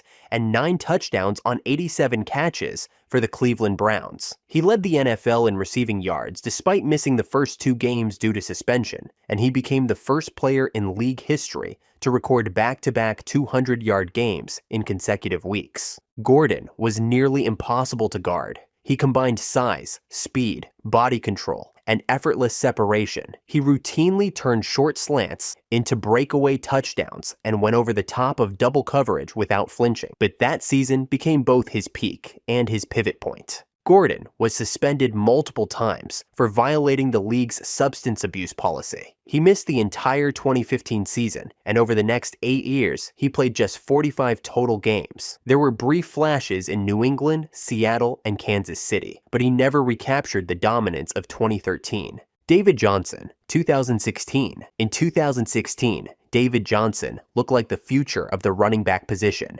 In just his second NFL season, Johnson totaled 2,118 yards from scrimmage and scored 20 touchdowns for the Arizona Cardinals. He rushed for 1,239 yards, caught 80 passes for 879 more, and became the first player in league history to gain over 100 scrimmage yards in each of his team's first 15 games. He was the total package. Johnson had power between the tackles, quick feet in space, and soft hands like a slot receiver. Arizona lined him up everywhere, in the backfield, out wide, in motion, and he made defenses pay at every level. But everything changed the following year. In week 1 of the 2017 season, Johnson dislocated his wrist and missed the rest of the year. He returned in 2018, but the explosiveness was gone. Injuries continued to pile up, and by 2020, he was part of a trade package to Houston. He never reached 1,000 yards again. Olandis Gary, 1999. In 1999, Olandis Gary became the latest unknown to explode in Denver's backfield. A 6th-round rookie from Georgia, Gary wasn't expected to see the field. But when Terrell Davis went down with a knee injury early in the season, Gary stepped in and looked like a seasoned veteran. He rushed for 1,159 yards and 7 touchdowns in just 12 starts, averaging 4.2 yards per carry. He was decisive, tough, and ran perfectly behind Denver's zone blocking scheme. Week after week, he posted 100-yard games, helping the Broncos stay competitive despite losing their MVP running back and retiring quarterback John Elway. But the run didn't last. Gary tore his ACL in 2000 and was never the same. He stayed in the league for a few more seasons, but never cracked 400 rushing yards again. Denver's system continued to produce backs, but Gary's breakout year remained a one-time flash. Don Majkowski, 1989. In 1989, Don Majkowski led the NFL in passing yards and gave Green Bay its first real hope at quarterback since the Lombardi era. That season, he threw for 4,318 yards and 27 touchdowns, leading the Packers to a 10-6 record and coming within one game of the playoffs. He earned a Pro Bowl nod and finished second in MVP voting, all while playing with a flair that earned him the nickname the Magic Man. Majkowski was clutch. He led the league in fourth-quarter comebacks, including a dramatic Week 9 win over the Bears that ended a string of losses to Chicago and turned him into a folk hero in Wisconsin. But that year was the peak. He held out the following offseason, then battled injuries and inconsistency. In 1992, he was replaced mid-game by a young Brett Favre and never started another game for the Packers. The butt fumble. It's Thanksgiving night, 2012. The Jets are getting blown out by the Patriots. Then, Mark Sanchez takes the snap and runs full speed into his own offensive lineman's backside. He fumbles. The Patriots return it for a touchdown. It wasn't just a bad play, it was cartoonishly bad, and somehow it aired in prime time on national TV. To this day, the butt fumble is replayed in blooper reels like it's scripted comedy. And it might be the most embarrassing moment in NFL history. Vontae Davis retiring at halftime. Most players hang up their cleats after the season. Vontae Davis did it at halftime. In 2018, Davis was starting at cornerback for the Buffalo Bills. They were getting blown out by the Chargers. And in the locker room at halftime, Davis told his teammates he was done. Not done for the day. Done with football. He changed into street clothes, left the stadium, and retired mid-game. Fans thought it was a hoax. Players were confused. The internet exploded. But it was real. One of the weirdest, most surreal exits in NFL history. Antonio Brown quitting mid-game. We've seen players get ejected. We've seen sideline meltdowns. But we've never seen anything like this. In January 2022, Antonio Brown was playing for the Tampa Bay Buccaneers. Midway through the third quarter, something snapped. He took off his pads, tossed his gloves into the stands, jogged shirtless across the end zone. During the play, he waved to the crowd, gave peace signs, and walked out of MetLife Stadium forever. At first, fans thought it was a stunt, but no. That was Antonio Brown's final NFL moment, and it still feels fake today. The Damar Hamlin collapse, January 2nd, 2023. Monday Night Football. Bengals versus Bills, a high-stakes AFC showdown on national television. And then it happened. On a routine play, Bills safety Damar Hamlin tackled T. Higgins. He got up, took one step back, and collapsed. At first, no one reacted. Players thought he just fell awkwardly. But seconds passed, then minutes, and panic set in. Trainers rushed the field. Ambulances drove onto the turf. Players formed a circle and knelt in prayer. The stadium went silent. Hamlin had suffered cardiac arrest on the field. CPR was administered for over 9 minutes. It was a moment so shocking, so raw, that the game was canceled entirely. For days, the football world held its breath. And when Hamlin finally woke up in the hospital, he asked, "Did we win?" That night will never be forgotten. Calvin Johnson's catch that wasn't. September 12th, 2010. The Lions trailed the Bears late in the fourth quarter. Quarterback Sean Hill launched a prayer to the corner of the end zone, and Calvin Johnson did what he always did. He rose above the defender, snatched the ball out of the air, took 2 steps, went to the ground, and put the ball down with one hand. Ford Field erupted. The Lions thought they had a game-winning touchdown, but then the refs huddled, and the call? Incomplete pass. They said Johnson didn't complete the process of the catch, that he lost control when he let the ball go after falling to the ground, even though he literally stood up and left the ball there. It was one of the most baffling rulings in NFL history, so confusing that the rule was eventually changed years later because of this exact moment. Dez caught it, but didn't. January 11th, 2015, it was the NFC divisional round. Cowboys versus Packers. 4th and 2nd, down by 5. Game on the line. Tony Romo heaves a deep ball to Dez Bryant. Dez skies over the defender, snatches the ball at the 3-yard line, and lunges toward the goal line as he goes to the ground. And everyone thought he caught it. But then the refs threw down the hammer. Incomplete pass. Why? Because of the infamous process of the catch rule. They said Dez didn't maintain control after hitting the ground, even though he clearly secured the ball, made a football move, and reached for the end zone. Even Aaron Rodgers admitted later, he caught it. The ruling crushed Dallas's season, crushed Romo's legacy, and crushed Dez's soul. He never returned to that level again. Years later, the NFL admitted it should have been ruled a catch, the Tuck rule. January 19, 2002, a snowy night in Foxborough.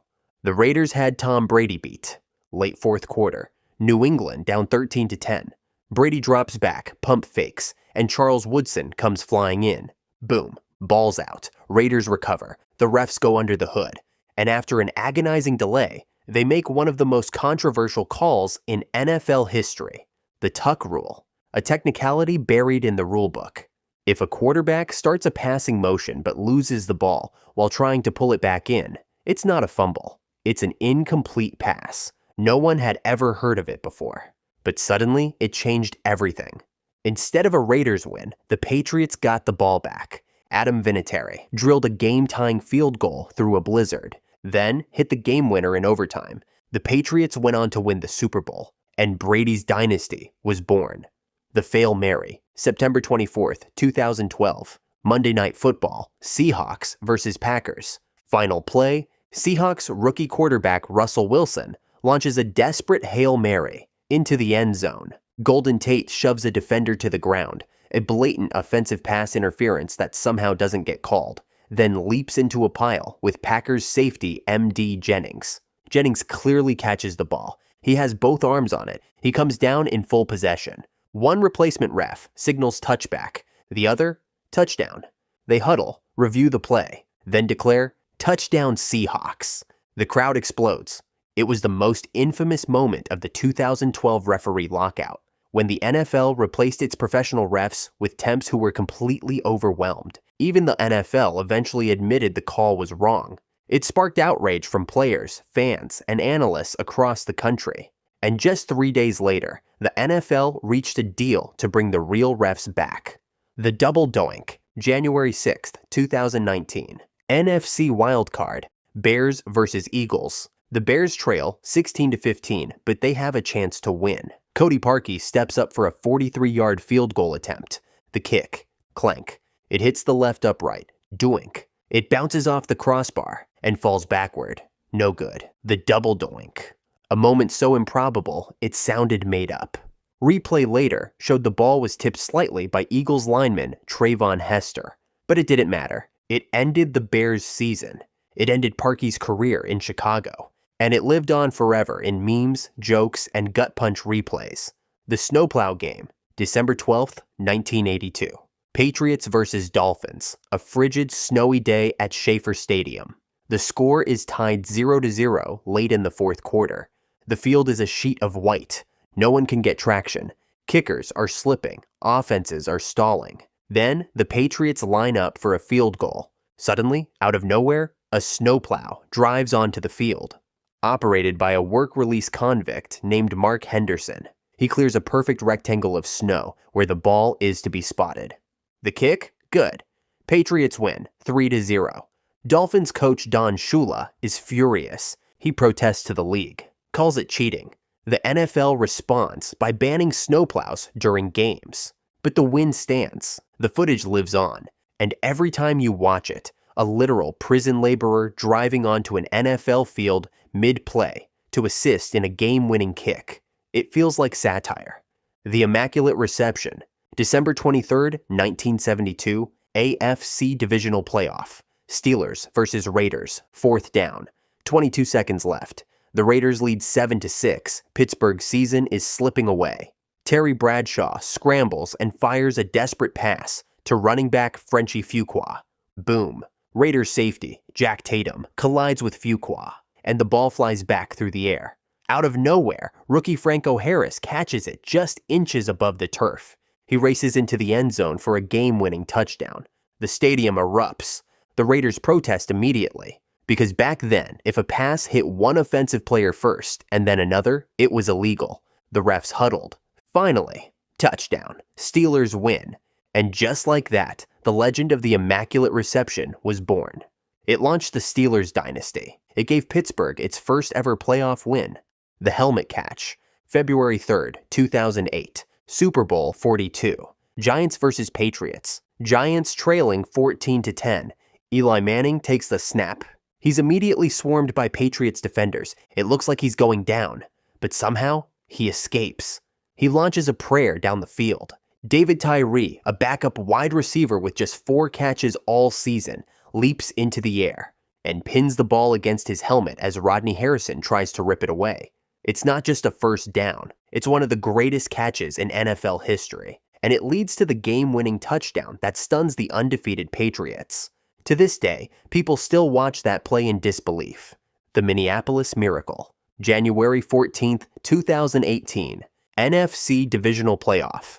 Vikings versus Saints. New Orleans has just taken a 24-23 lead with 25 seconds left.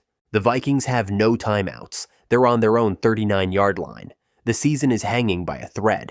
Case Keenum drops back. He throws a deep sideline pass to Stephon Diggs. Diggs leaps, catches it. But Saints safety Marcus Williams completely whiffs on the tackle. Diggs keeps his balance, turns upfield. Nobody's there. He sprints into the end zone as time expires.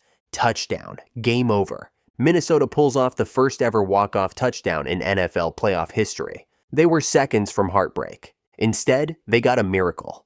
The Patriots coming back from 28-3. Super Bowl 51. Falcons 28. Patriots 3. Midway through the third quarter, everyone thought it was over. Atlanta was dominating. Brady looked rattled. And Twitter was already clowning the Patriots. But then, it started. A field goal, a touchdown, another touchdown. The Patriots tied it 28-28 with under a minute left. And in overtime, James White punches it in. Patriots win, the largest comeback in Super Bowl history, and the most painful collapse the Falcons will never forget. Even watching it now, it doesn't make sense. The Colts botched punt. October 18th, 2015. Colts versus Patriots. It's 4th and 3 on their own 37-yard line. The Colts line up to punt. The entire punting unit shifts to the right side of the field, leaving just 2 players on the ball, Griff Whalen at center and Colt Anderson behind him. They snap it. Instant disaster. Whalen gets bulldozed. Anderson gets tackled for a loss. Turnover on downs. Nobody blocked. Nobody moved. And everyone watching asked the same thing. What the hell was that? The Colts claimed it was a trick play gone wrong, but even that explanation didn't help. It's been called the worst play in NFL history. Even now, it feels like a fake clip from a parody movie. The Leon Lett Thanksgiving Blunder, November 25th, 1993. Cowboys versus Dolphins. It's Thanksgiving Day. Dallas is up 14-13. The Dolphins are lining up for a last-second field goal in the snow. It gets blocked. Game over, right? Not quite. Cowboys players start celebrating because nobody touched the ball. All they had to do was let it sit. Dallas would have won. But then, Leon Lett happened. He sprints toward the loose ball, slips in the snow, and accidentally touches it. Miami recovers. They get another shot. This time, the Dolphins make the kick. They win the game. Dallas is stunned. It's one of the most bizarre mental errors in NFL history. And what makes it worse? Leon Lett had already made another infamous mistake in Super Bowl 27 when he slowed down before the goal line and had the ball swatted away. But this one might be even worse because it was avoidable, because it happened on national television during Thanksgiving. The Super Bowl power outage, Super Bowl 47. The Ravens are dominating the 49ers, up 28-6 in the third quarter. Momentum, all Baltimore. Then suddenly, the lights go out. Literally, a massive power outage hits the Superdome in New Orleans. Half the stadium goes black. Broadcasts cut out. For 34 full minutes, the biggest sporting event in the country was frozen in time. Millions watching around the world, and nobody knew what was happening. There were rumors of sabotage. Conspiracy theories flew. And when the lights finally came back, the game completely flipped. San Francisco went on a furious run, scoring 17 straight points. The Ravens' blowout turned into a nail-biter. It ended with a goal line stand that preserved Baltimore's victory. But even now, the blackout feels surreal, a technical glitch. During the Super Bowl, the biggest TV event in America, it still doesn't feel real. Andrew Luck's retirement out of nowhere. August 24th, 2019. The Colts were gearing up for another playoff run. Then, a single tweet changed everything. Adam Schefter reported it. Andrew Luck was retiring from football. At just 29 years old, 2 weeks before the season started. No press conference, not even a heads up to the fans. And the fans were at the game. Word spread through the stadium like wildfire. As Luck walked off the field during a preseason game, fans booed him. Live. To his face. It was shocking. He was one of the smartest, most gifted quarterbacks of his generation. A former #1 pick. He had already dragged the Colts to the AFC Championship game. And then, poof, gone. No athlete in modern NFL history stepped away at their peak quite like Andrew Luck. Marshawn Lynch not getting the ball at the 1. It was 2nd and goal from the 1-yard line. 20 seconds left in the Super Bowl. The Seahawks had Marshawn Lynch, one of the most powerful short yardage backs in NFL history. Everyone watching thought the same thing. Give him the ball. But instead, Russell Wilson dropped back, threw a slant, and Malcolm Butler jumped it. Intercepted. Game over. Patriots win the Super Bowl. People couldn't believe it. Even Seahawks players were in disbelief. Marshawn stood on the sideline, stone-faced. The team never recovered. Pete Carroll's decision has been second-guessed for a decade. The Broncos scoring 8 points in a Super Bowl loss. Peyton Manning, a record-setting offense, an MVP season, and one of the most lopsided collapses in Super Bowl history. The Denver Broncos entered Super Bowl 48 as heavy favorites. But from the very first play, everything unraveled. A snap sailed over Manning's head. The Seahawks recovered for a safety, and it only got worse from there. Seattle's defense was relentless. The Legion of Boom suffocated every route, every read. Denver looked helpless. Final score, Seahawks 43, Broncos 8. It wasn't just a loss, it was a demolition. Nobody could believe it. The greatest offense in NFL history, completely erased on the biggest stage.